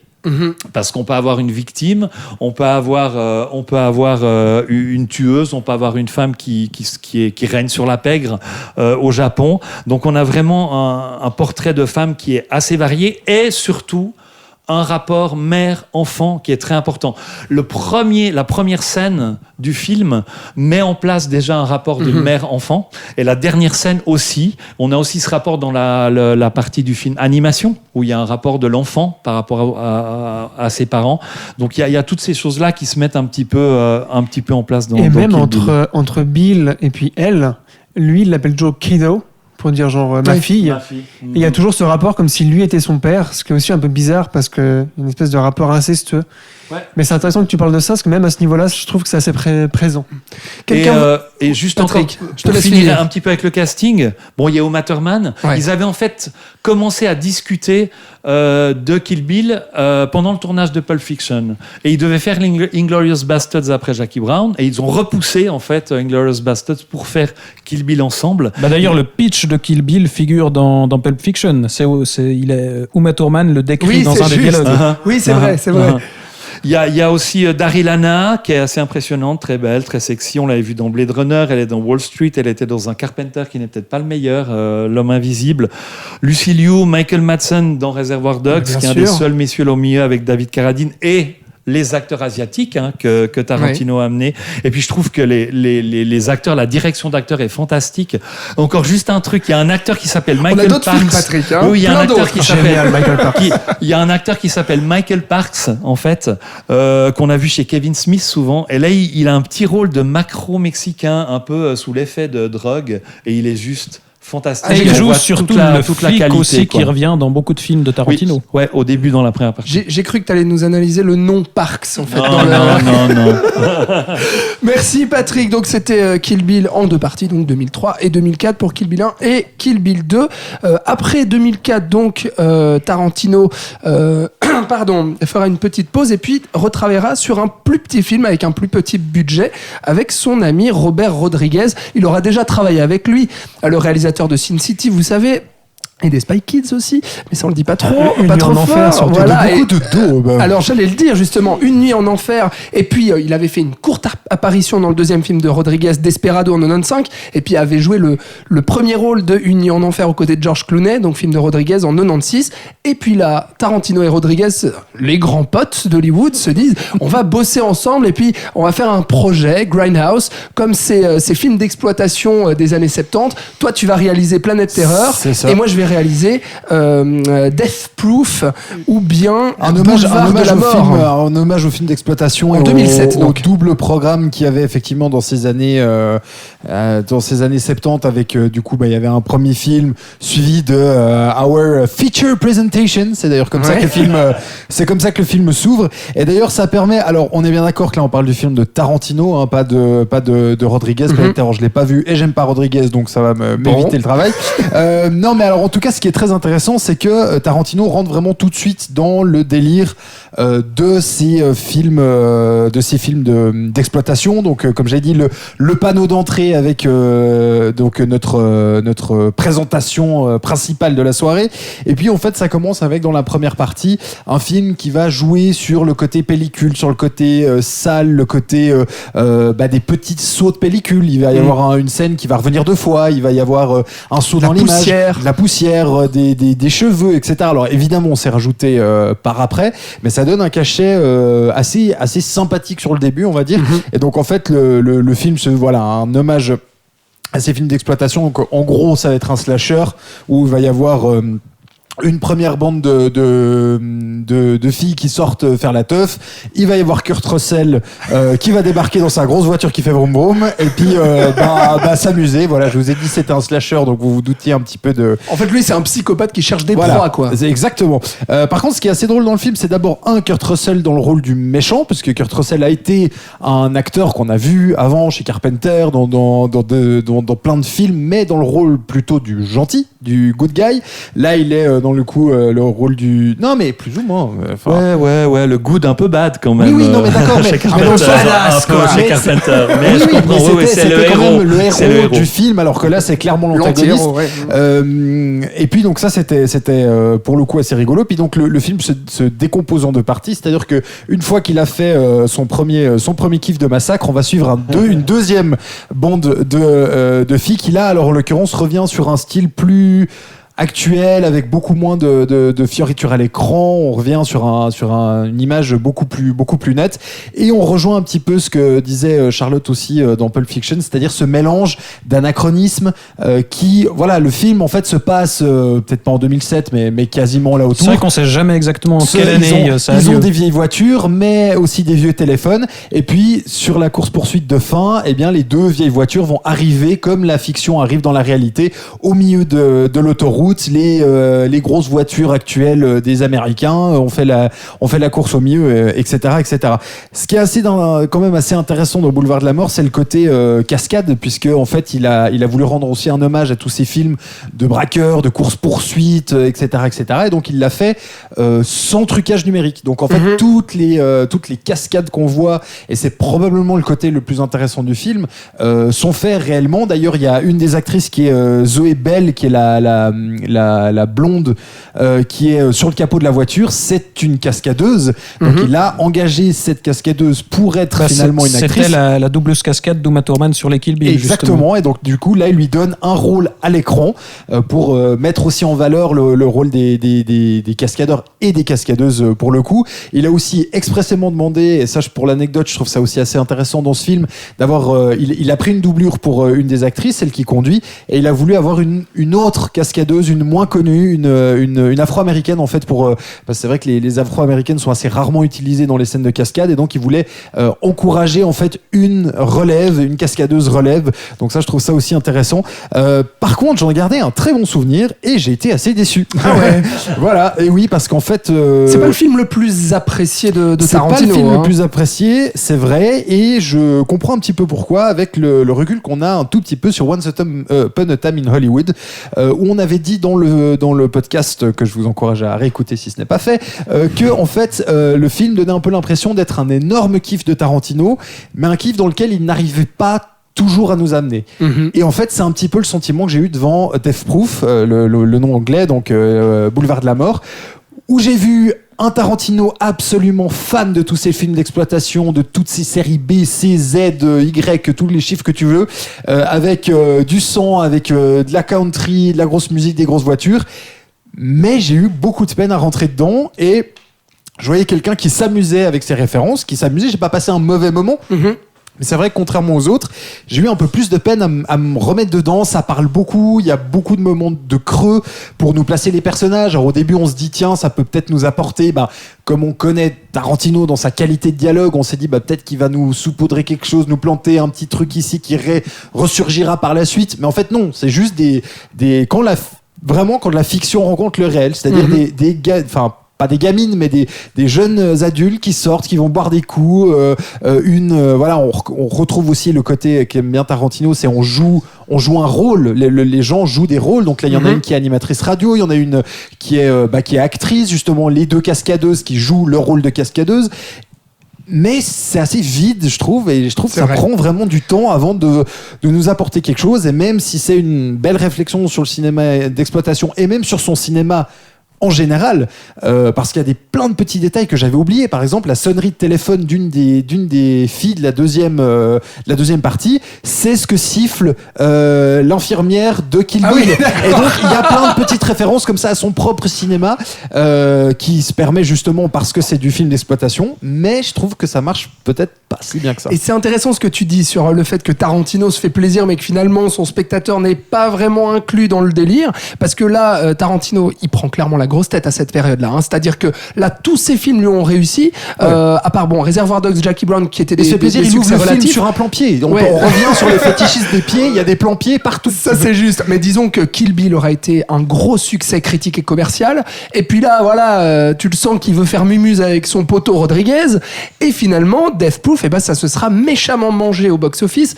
puisque pour un budget, je disais un petit budget, mais finalement c'est quand même 55 millions de dollars, pour l'époque c'était pas mal, et puis ça a rapporté moitié moins au box-office américain, et puis ça a tout juste remboursé les frais de production en termes de box-office mondial. Donc ça y est, premier catin pour Tarantino. Est-ce que quelqu'un veut dire un petit mot sur Boulevard de la Mort, Death Proof, si vous aimez ou pas? Très rapide, hein. Patrick, Florian. Moi, c'est un film que j'apprécie beaucoup dans sa filmographie parce que, comme je le disais en introduction, je trouve que c'est un de ses films les plus libres.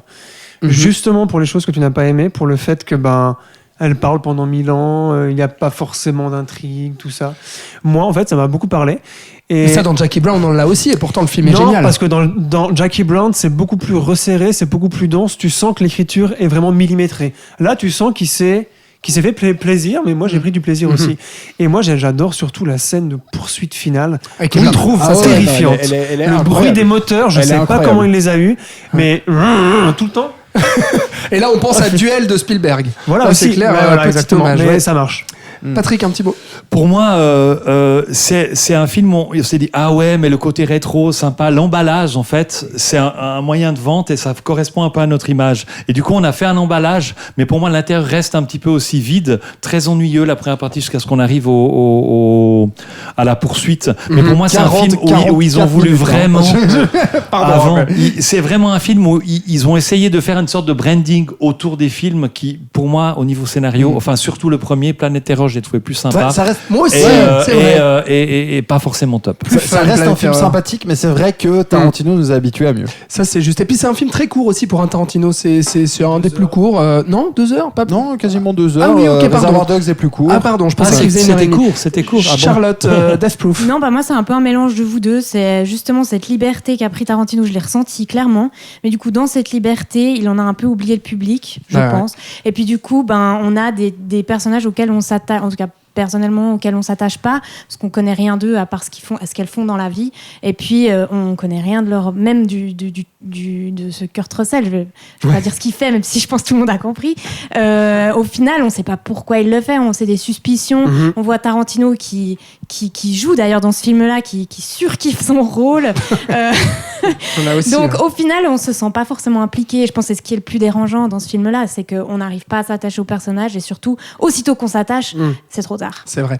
Ça va pas le déstabiliser, ce petit échec critique et commercial. Tarantino, il va se refaire même carrément avec Inglourious Basterds en 2009. Là, ça y est, hommage au film de guerre cette fois-ci. Gros casting quand même avec Brad Pitt, Christoph Waltz, Eli Roth, Diane Kruger, Mélanie Laurent, Denis Ménochet, Michael Fassbender. On se situe dans la Seconde Guerre mondiale en France. Le film a été présenté en compétition à Cannes. C'est Florian qui va nous parler d'Inglourious Basterds, que tu aimes beaucoup. Que j'aime beaucoup. Moi, c'est mon Tarantino préféré. C'est pour ça que j'ai mis une option dès que j'ai su qu'on allait faire cette émission. J'allais dire, vous aurez compris, en fait, à chaque fois que je donne la parole, je dis, tu l'affectionnes beaucoup. Bah oui, il l'a choisi ou elle l'a choisi. Juste pour revenir sur ce que tu viens de dire, à part ça, la seule grosse tête d'affiche, c'était quand même Brad Pitt, parce que Christophe Waltz, c'est vrai. Qu'il connaissait avant. C'est vrai. Aujourd'hui, ça fait gros casting, mais effectivement, Brad Pitt portait sur l'affiche. N'est-ce pas Seconde Guerre mondiale en France. Seconde Guerre mondiale, pas film de guerre, mais film de nazis. Oui, nuance. Hein, nuance. Donc, moi j'ai bien aimé ce film, hein, figure-toi. Bah oui. Parce que je trouve qu'il est vraiment bien. Merci Florian. Les autres. Moi je trouve que ça rejoint Jackie Brown dans la structure, ce que j'ai beaucoup aimé, c'est-à-dire que c'est très linéaire. Et que moi ce que j'aime particulièrement chez Tarantino, c'est qu'il a... Et d'ailleurs, je regrette qu'il n'ait pas fait de court-métrage, mais je trouve que tous ces films fonctionnent, que toutes ces scènes sont des courts-métrages, de manière générale. C'est-à-dire que tu pourrais en prendre une, la sortir, et ça tiendrait la route. Voilà. Complètement. Oui. Et je trouve que ce film-là est le plus symptomatique de ce genre-là, puisqu'il est divisé en 5 parties. C'est aussi un des plus symptomatiques de son habitude de faire des introductions qui durent les 2/3 de ses films et de faire l'action qu'à la fin. Oui, c'est vrai. Jackie Brown, on est encore un exemple. Moi, je les trouve assez proches. Enfin, Jackie Brown et c'est Inglourious. drôle que tu dis ça parce que pour la petite anecdote, en fait, il a écrit le scénario d'Inglourious Basterds à l'époque de Jackie Brown. Et en fait, il l'aura laissé de côté et puis il l'aura ressorti quand on saura tout. Bah voilà. Donc c'est très juste. Voilà. Donc, les 3 premières parties concernent les trois personnages principaux. Donc, un nazi, qui est oui, forcément. Un nazi qui est un chasseur de juifs, ce qui est d'ailleurs son surnom et qui est très fort pour ça puisqu'il pense comme un juif et non comme un allemand. Et il est polyglotte. Il n'est pas allemand, il est autrichien. Oui. Et oui, alors il est polyglotte. Mais alors ça, tu l'apprends au fur et à mesure. C'est très savoureux. Dès le début. Ensuite, on a la petite française juive jouée par Mélanie Laurent, qui n'est pas trop insupportable cette fois-ci. Shoshana Dreyfus, un prénom je trouve assez délicieux, qui sera renommée Emmanuel Mimieux. Pour s'entraîner avant de parler, c'est vachement bien. Emmanuel Mimieux. Et bien sûr, le Lieutenant Aldo Raine, qui est à moitié Apache, hein, qui vient du Texas, je pense, qui est joué par l'inénarrable Brad Pitt. Tu noteras l'accent anglais, Charlotte. Ouais, bon, je sais pas si je l'ai bien réussi, mais qui lui est à la tête donc des Inglourious Basterds, qui sont donc une équipe de, je sais plus combien, mais environ une dizaine d'Américains juifs qui viennent là pour buter du nazi. Et prendre leur plus scalp. spécialement, merci. Plus spécialement, chacun des membres de cette équipe doit ramener 100 scalps. Encore un petit clin d'œil à Kill Bill, puisque à la fin du 1, il y a du scalp. Il y en a un qui est assez important. Joli, oui. Voilà. Donc les 3 premières parties sont 3 introductions de ces 3 personnages. Je m'arrêterai particulièrement sur la première scène, que je trouve qui est la meilleure scène de toute la filmographie de Tarantino. Oui, franchement. On revient sur ce que tu avais dit, je crois que c'est sur le fait de ça parle. On a un élément où on sait en fait que ce qui est vrai ou ce qui n'est pas vrai, et on attend le moment où ça pète. Et alors là, je trouve qu'il le maîtrise, mais un truc de malade mental. Et à chaque fois la première fois que j'ai vu cette scène au cinéma, mais j'étais là, mais je sors, quoi. C'est bon, j'ai vu assez, quoi. C'était tellement incroyable. D'autant plus qu'on pense qu'il change de langue pour le public américain. Et en fait, non. En fait, c'est inclus dans la narration. Non, et puis, il y a une raison propre à la narration et au film qui va complètement porter ses fruits. Et c'est non pas pour se conventionner à ce qu'on attend de lui en tant que réalisateur américain pour des Américains, etc. Et là, grand hommage à Hitchcock, hein, forcément, puisque c'est vraiment ça. On te montre ce qu'il y a, mais on ne sait pas ce qui va se passer. Ouais. Enfin, ça, non, c'est pas tout de suite aussi, c'est ça qui est intéressant. Oui, il y a aussi. le doute au départ. Voilà, au début, tu es là, bon, qu'est-ce qui se passe? Bon, je vais pas raconter la scène, quoi qu'il en soit, je trouve que c'est la scène la plus réussie. Le plan qui... Enfin, bref. Je continue parce que sinon, j'ai pas... Et quand même avec la punchline, Thibaut. Est-ce que je peux sortir ma pipe? Non, c'est pas ça. À votre famille, à vos vaches, je dis bravo. C'est ça qui est génial aussi dans le casting de Christophe Waltz et dans l'écriture du personnage, c'est que ce chasseur nazi polyglotte, très sympa. Il est à la fois hilarant et du coup terrifiant. Et très éduqué. Enfin, voilà, je suis complètement d'accord. Et dans les 2 dernières parties du film, on va voir se converger les 3 destins de ces 3 personnages lors de la première privée d'un film de propagande militaire nazi, Stolz der Nation. dans un cinéma parisien qui est d'ailleurs tenu par la Shoshana. juive française Emmanuelle Mieux. Voilà, donc moi j'aime bien qu'il ait un peu assumé à fond cette partie de son style, c'est-à-dire le style court-métrage et le style je vous présente les persos pendant 1h30 et pendant l'heure qui reste, advienne que pourra. C'est ça.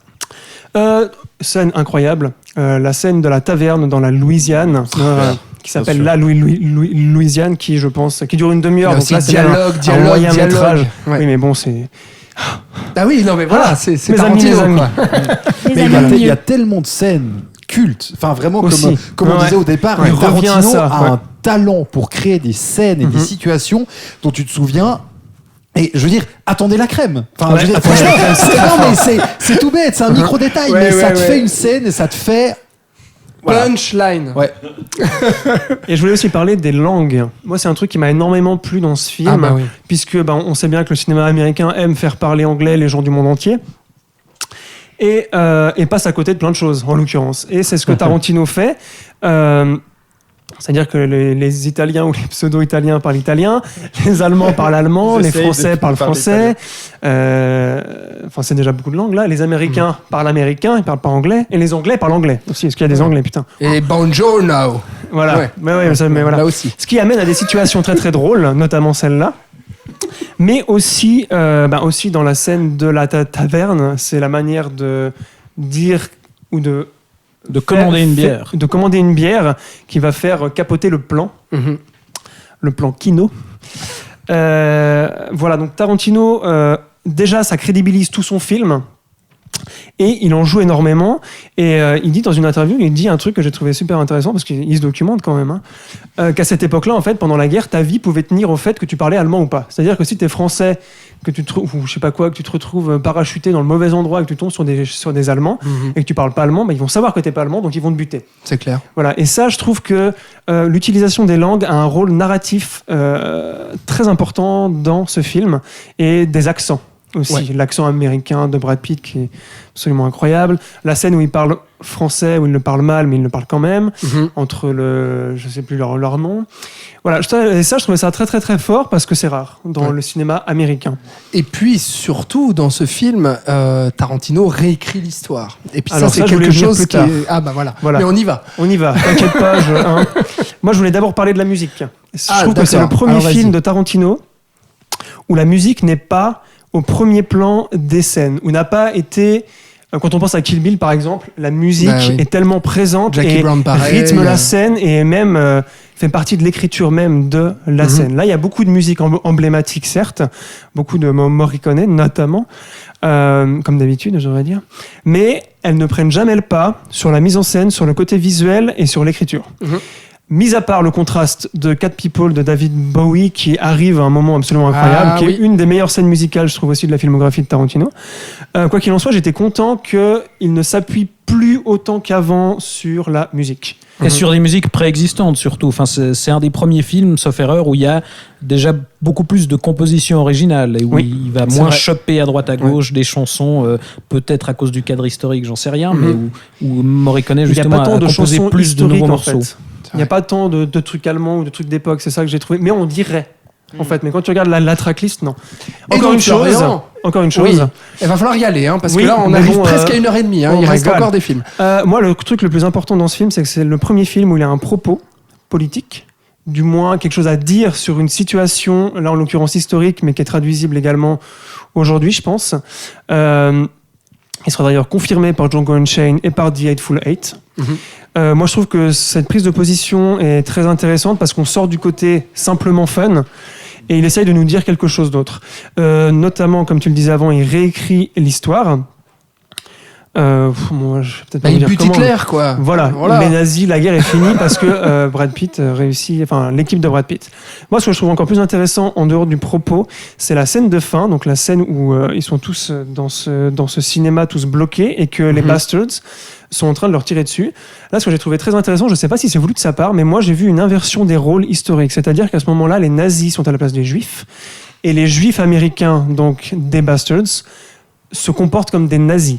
Et sur la mise en scène, c'est très appuyé, c'est assez appuyé pour que, selon moi, il l'ait fait exprès. Il y a des ralentis où tu vois leur visage extatique quand ils sont en train de vider leur machine gun sur cette pauvre foule de gens nazis. Et tu vois, c'est l'esthétique de la vengeance avant tout, je pense, qui est Aussi. présente chez Tarantino. oui, là aussi, ouais. Ouais, non, complètement. Mais moi, je l'ai ressenti comme ça et j'ai trouvé ça très intelligent dans le fait d'une de réécrire, mais, et historiquement, ça on le sait, que ceux qui gagnent les guerres sont ceux qui feront la prochaine, en fait.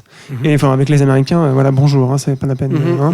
Mais ils ont pas attendu longtemps. Ils ont fait toutes les suivantes. Voilà. Et j'ai trouvé que c'était un propos politique super fort.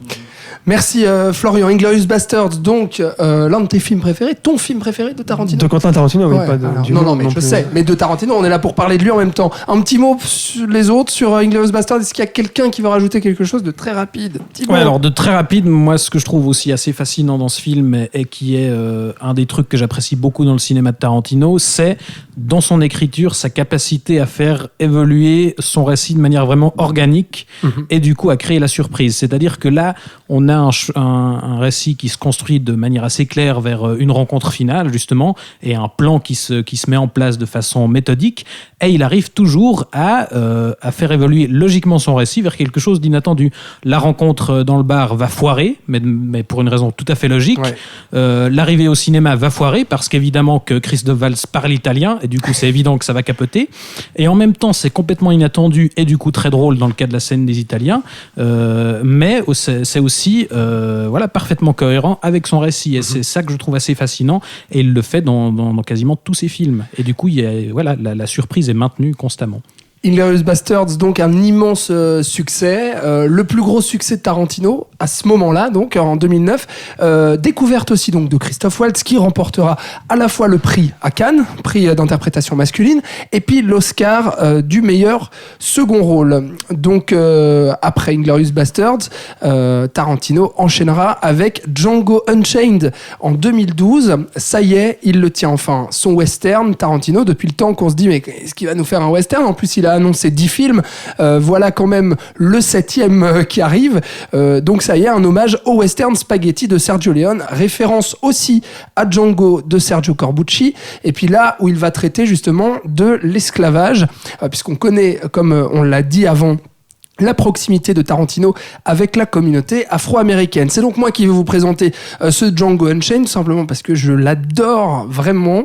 Je pense que c'est un de mes films préférés de Tarantino. On est donc dans le sud des États-Unis, en pleine période d'esclavage, et particulièrement au Texas en 1858. On suit en fait le personnage de Django, incarné par Jamie Foxx, qui est un esclave affranchi, ou bien bientôt affranchi, ce qui va à la fois se libérer de ses chaînes et se venger de ses détracteurs. Il est récupéré en fait par le docteur Schultz. Voilà à nouveau Christophe Waltz, un chasseur de primes qui le libère, Django donc, pour en faire son allié, parce que Django sait à quoi ressemblent les personnes que doit chasser Schultz.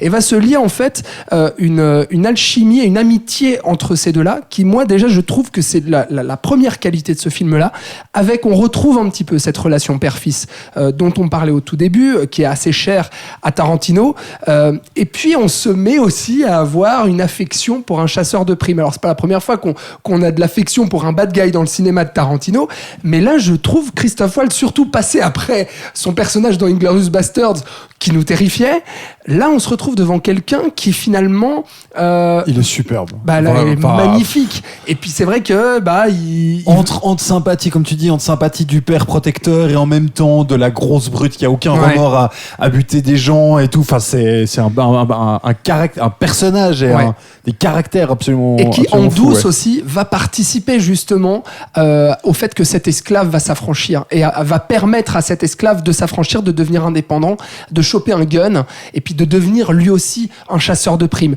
Et puis ça, franchement, d'arriver à choper cette référence du western, à s'inscrire encore une fois dans le passé, mais en gardant une situation contemporaine, une thématique contemporaine, et en faisant évoluer aussi les choses, parce que franchement, est-ce qu'on avait déjà vu un western avec un western grand public comme ça, avec un noir dans le premier rôle, mixé avec la blaxploitation, parce qu'il en fait clairement l'ancêtre de Shaft carrément. Ben, ça c'est vrai, non mais c'est vrai, il y a de ça aussi là-dedans. Et puis moi ce que j'adore, c'est l'identification très très forte à Django, parce que dans Django Unchained, Tarantino montre la violence de manière exacerbée, la torture torture esclavagiste, la privation de liberté, l'incapacité d'aider la femme qu'on aime.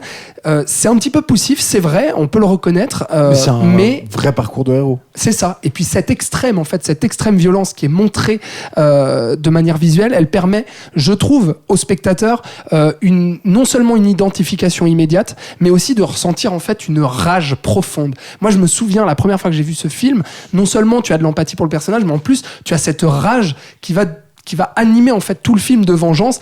Et là encore, on retrouve dans Django Unchained, je pense, le film de vengeance aussi par excellence après Kill Bill. Ce film-là, il est très fort aussi parce qu'il dure 3 heures et il y a une tension de fou. Et dans beaucoup de scènes, déjà la scène où Schultz découvre Django, parce qu'on se dit qu'est-ce qui va arriver à ce pauvre esclave enchaîné.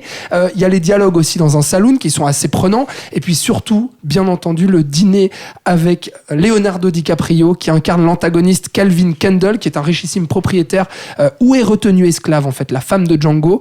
Là, on est dans une scène typique tarantinesque parce que la couverture de Django est découverte par un traître noir joué par Samuel L. Jackson, le majordome.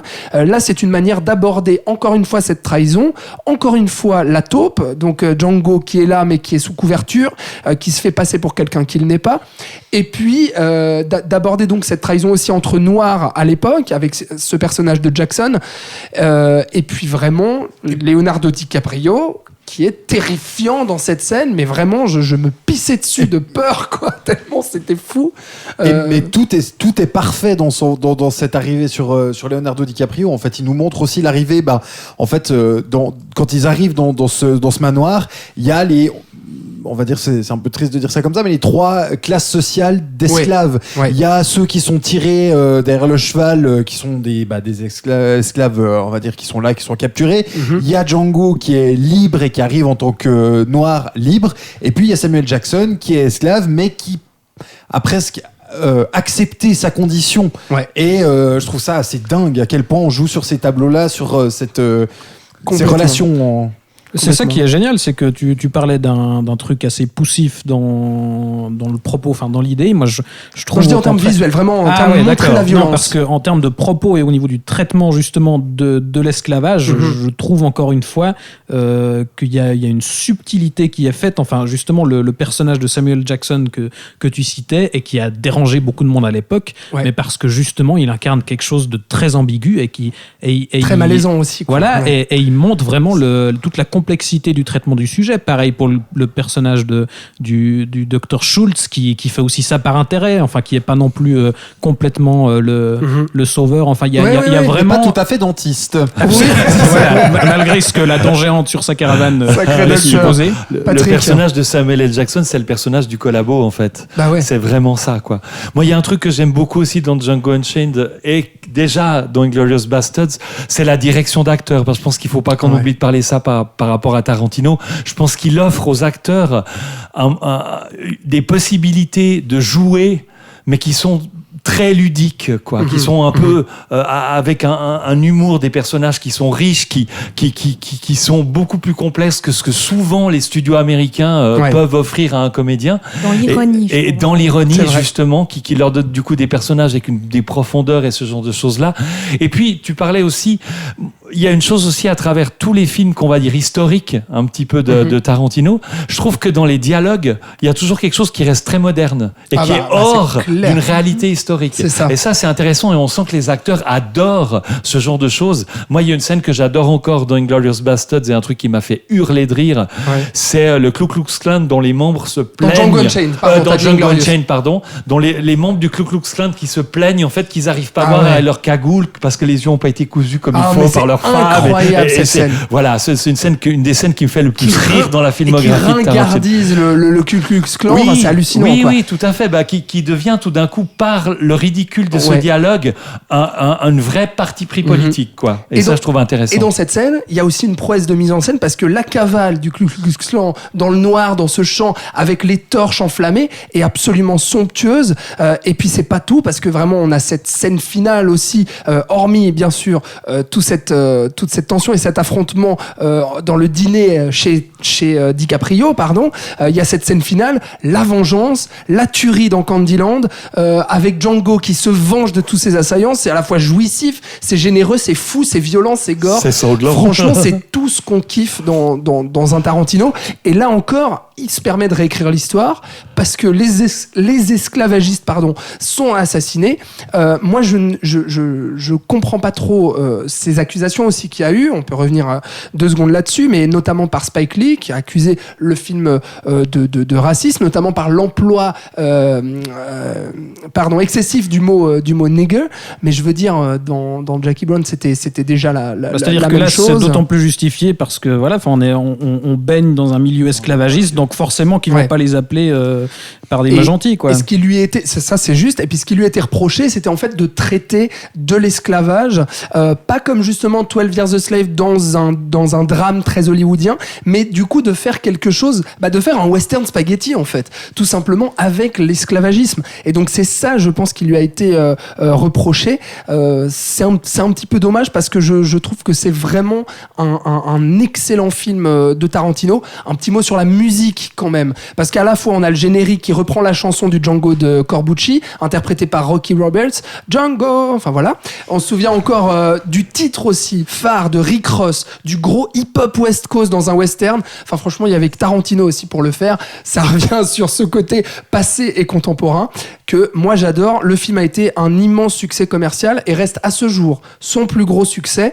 2 Oscars aussi, meilleur scénario et à nouveau meilleur second rôle masculin pour Waltz. Voilà, Waltz, ça aurait été ses 5 plus belles années, on va dire, notamment grâce à Tarantino. Est-ce que quelqu'un veut dire une dernière chose sur Django Unchained, Charlotte? Ce qui a peut-être aussi dérangé beaucoup de personnes, en dehors du fait que c'est considéré ou non comme raciste, c'est aussi ce parti pris de raconter une histoire qui n'a pas existé en prétextant qu'elle a existé. Enfin, en prenant des faits réels, mais en les modifiant et en jouant avec. Et c'est en plus des thématiques qui sont très tabous, qu'on a de la peine à représenter, avec lesquelles on fait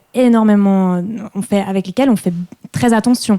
Et comme dans Inglourious Basterds avec la Seconde Guerre mondiale, et puis voilà, c'est la représentation de l'extermination des Juifs en Europe, ça reste un grand tabou au cinéma. Et donc, je pense que ce que les gens oublient, c'est que ces films questionnent beaucoup plus notre présent qu'ils ne le laissent paraître. Et je trouve des films, comme tu l'as dit, 12 Years a Slave, limite plus dangereux pour le public, pour le public lambda, si on peut dire, parce que c'est des films qui prétextent une vérité, qui se posent documents, on l'avait vu avec Bohemian Rhapsody, tous ces biopics, qui prétextent une vérité, alors qu'on va les prendre comme preuve, alors que Tarantino, il dit tout le temps, il dit tout de suite qu'il va pas dire la vérité, il va pas raconter une histoire vraie. Il prétend jamais faire autre chose que du cinéma. Et puis tu parlais des langues dans Inglourious Basterds, le titre même comporte une faute. Enfin, je veux dire, Kill Bill commence sur un proverbe Klingon. Merci. Je sais jamais comment dire ce terme. Donc du coup, je trouve beaucoup plus subtil au final des films qu'il faut pas comme ça réduire à c'est raciste, c'est pas raciste. Ça dit autre chose, quoi. Ça questionne l'histoire et ça questionne notre présent. Et on en revient sur ce qu'on disait au début, sur ce côté un peu subversif aussi de Tarantino, un peu mauvais garçon d'Hollywood, qui se permet justement de parler des tabous et de parler de tout ça de manière aussi irrévérencieuse et de faire un gros fuck à tout le monde, quoi. Parce que pour lui, il n'y a pas de tabou, en fait. Je crois qu'il y a de ça aussi. Mais je crois aussi qu'il y a eu une aussi grosse polémique parce que je crois que c'est peut-être un peu mais je crois qu'aucun réalisateur afro-américain n'est arrivé à parler de l'esclavagisme aussi frontalement et aussi bien, et je crois, en tout cas Spike Lee, ça m'étonnerait pas vu comment il réagit à ce genre de choses, qu'il était jaloux qu'un blanc ait fait un film aussi fort sur la condition noire à cette époque et aujourd'hui. C'est possible. Robin, un dernier mot sur Django Unchained? Oui, alors je dois confesser que je l'ai découvert pour cette émission. Je l'avais raté au cinéma. Et quelle claque absolue de cinéma chez moi, tu vois, enfin même pas sur un écran de ciné, enfin chez moi sur une télévision, quelle claque, ça monte dans mes tops des films de Tarantino. J'écoute la BO en boucle depuis. Enfin c'est comme je te comprends. C'est vraiment les acteurs sont super, les moments sont super et encore une fois, je suis désolé de répéter ça, mais en même temps c'est vrai. Encore une fois, quel talent Tarantino a pour mettre en scène des scènes ultra marquantes, des dialogues ultra marquants. Le personnage de Christophe Waltz, c'est que ça, c'est que des dialogues intéressants et fun de bout à bout. Et DiCaprio qui se blesse aussi. Mais voilà. quel homme, ce Mais DiCaprio. quel homme, il ce s'est DiCaprio. fait Et mal il à la continue à main. jouer, Oh là il continue à là. jouer, il saigne. Enfin voilà, pour Django Unchained. Donc, si vous êtes resté jusqu'ici, vous l'aurez remarqué. Enfin, même en cliquant en fait à la base sur l'épisode, vous aurez remarqué qu'on n'a pas tenu notre timing. On devait faire 1h30, bah on les a dépassés. Mensonge. C'est comme ça, voilà, mensonge au tout début de l'épisode qu'on ne pourra pas corriger, mais c'est pas grave. Il nous reste un film, j'allais dire un petit film. Un petit film de 2h47. Voilà, lapsus. Alors, petit film, non, parce qu'effectivement, 2h47, en tout cas pas petit film dans la longueur, mais peut-être petit film dans la filmographie de Tarantino. C'est ce qu'on va voir tous ensemble. C'est le dernier qu'on va aborder ici. C'est son 8e film qui s'appelle The Hateful Eight, les 8 salopards, sorti en 2015.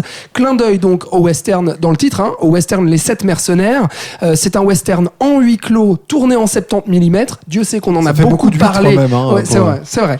Dieu sait qu'on en a beaucoup parlé aussi du fait que ce soit tourné en 70 mm à sa sortie, avec Ennio Morricone à la musique. Donc là, ça y est, non seulement Tarantino continue à faire du western, mais en plus, il embauche Ennio Morricone, grand compositeur des films de Sergio Leone, bien sûr. À noter qu'à l'époque, en 2014, le scénario avait fuité et Tarantino avait refusé de réaliser le film en disant « Eh ben finalement, voilà, ce sera pas ça mon 8e film, ce sera un scénario dans le vent, on s'en fout ». Il a fait un procès au site Gawker qui avait diffusé le scénario, procès qu'il aura perdu. Et finalement, Tarantino se sera dit « Ouais, bon, on va le faire quand même. Allez, c'est parti. » On tourne et puis on embauche Samuel L. Jackson, Kurt Russell, Jennifer Jason Leigh, Tim Roth, Michael Madsen, Channing Tatum.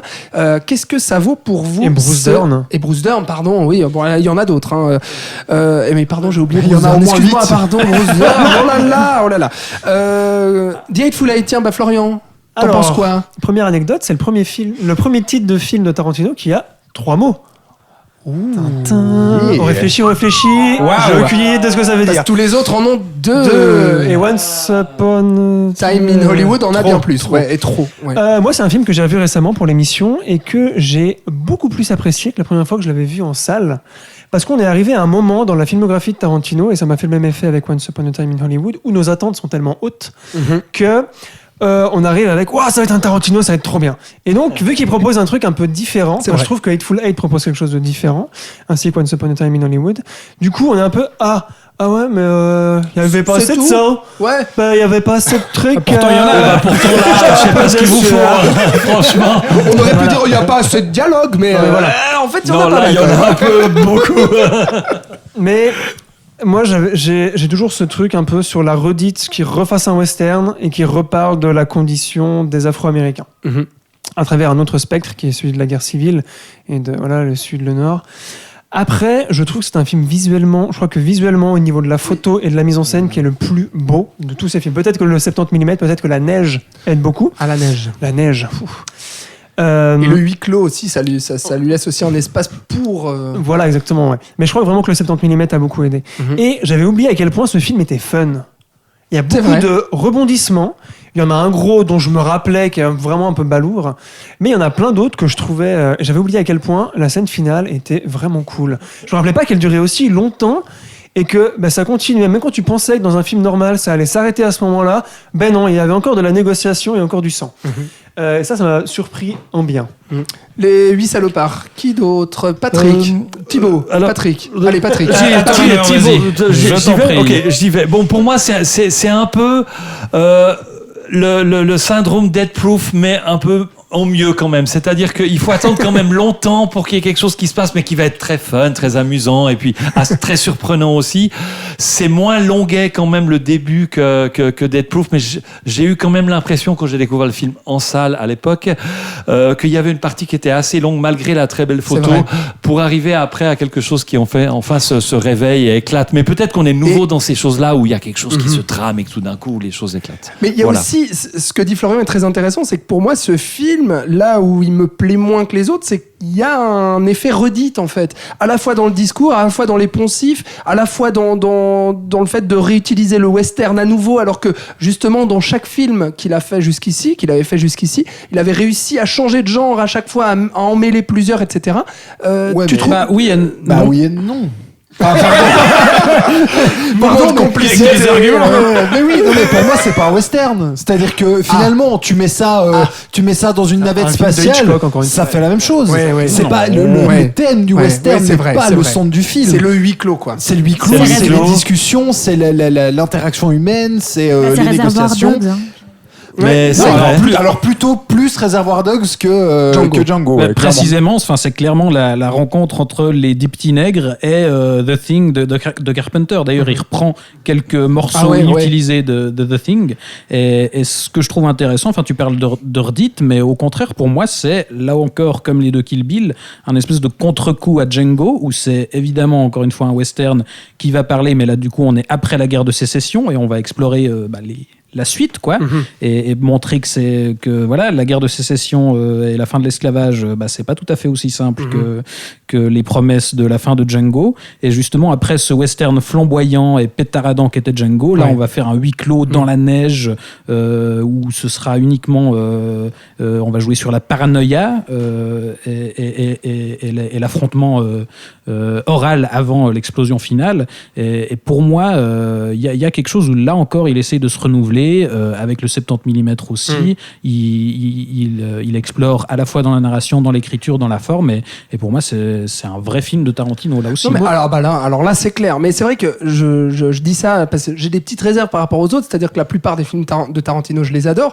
celui-là je l'aime bien, voilà, c'est tout. Donc finalement, c'est déjà pas mal. C'est déjà pas mal pour un film quand même. Charlotte. Non, je vous parlais avant de la bande de Möbius. Pour moi, c'est vraiment un film qui fait écho avec Reservoir Dogs en version améliorée. On a cette ambivalence. On a le huis clos, on a l'ambivalence des personnages. On joue avec le spectateur.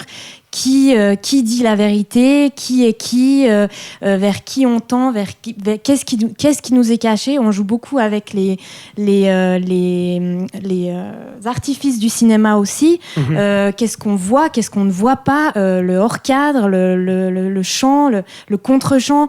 Il y a le huis clos permet en fait encore une fois cette tentative d'essai. C'est une tentative cinématographique. C'est vrai. Et pour moi, c'est très relié à Et là-dessus, Reservoir Dogs. finalement, le film a sa place dans la filmographie de Tarantino et est tout de même intéressant. Mais juste un micro bémol sur ce film-là, et je l'ai trouvé assez dommage qu'en grand cinéphile qu'est Tarantino, il n'ait pas forcément pensé à ça. Le twist final, tu peux le comprendre au bout des 3 premières minutes. Mais justement, je crois que c'est voulu. Alors je sais pas, mais moi j'ai trouvé ça dommage. Qu'avec le générique te donne l'info sur la fin du film. C'est pas le twist final. Non, ça mais arrive c'est au milieu du film. Mais je vois ce que tu veux dire. Non, ça arrive vers la fin. Ça arrive vers la fin. Un gros twist quand même. Voilà, là où peut-être d'autres, Genre de notamment, twist où on fait Interstellar avait plutôt bien réussi pour le coup. Là, je trouve que c'est un peu dommage parce que. Mais du coup, là, on reprend tous les codes Tarantino. Quand je disais au début d'émission que chaque film en amenait un autre et qui tentait des trucs et puis qui les réactivait, pour moi, les 8 salopards, c'est ça. On retrouve énormément d'aspects des 8 salopards dans les autres films, quoi. Enfin, c'est réamélioré, c'est retravaillé, mais. Je suis complètement d'accord. Florian va conclure c'est sur les 8 le premier salopards. film où il est totalement conscient de son style qu'il a développé tout au long des 7 films précédents. Je trouve qu'il est très conscient de ça et qu'il en joue aussi des codes que lui-même a mis en place et qui ont été réutilisés après. Et c'est ça que j'ai vu lors de la deuxième vision, que j'avais pas vu lors de la première. Et du coup, ça, je trouve ça très très intelligent et essai. Je trouve ça complètement juste, c'est un film essai, comme l'est Once Upon a Time in Hollywood. Ouais. Voilà donc pour les 8 salopards. Et j'ai envie de dire, voilà pour Quentin Tarantino et cette émission. On arrive enfin au bout. Voilà, ce fut long, éprouvant et j'espère pour vous très intéressant. En tout cas pour nous c'était un kiff total. On a dépassé l'heure et demie, c'est pas grave. On va faire 1h03, peut-être 1h50, je ne sais pas. Merci beaucoup les amis, j'espère que vous avez kiffé autant que moi. Merci Charlotte Klinké, merci Thibaut Ducré, merci Robin Jonin, merci Patrick Dantan et merci Florian Poupelin. Merci Alexandre Caporal. Ouais, c'est très gentil. Ah, mais vous êtes mignons. Vous êtes mignons. Clap, Voilà. clap, clap. Maintenant on va aller se coucher. Et puis si vous avez aimé ce format d'émission du Saloon, je vous invite à écouter notre émission si c'est pas déjà fait sur Tim Burton. Qui c'est là, on avait tenu 1h30. Oui, c'est vrai. Et c'était un petit peu le même concept. Ouais. Et puis, si vous vous dites, ah, mais ils ont pas parlé de Once Upon a Time in Hollywood, bah déjà, vous n'avez pas écouté ma magnifique introduction. Et puis ensuite, vous pouvez aller écouter ou réécouter le débat sur Once Upon a Time in Hollywood. Voilà, c'était Quentin Tarantino en 8 coups. C'était le Saloon. On vous aime, on vous embrasse et on vous dit au prochain épisode. Ciao!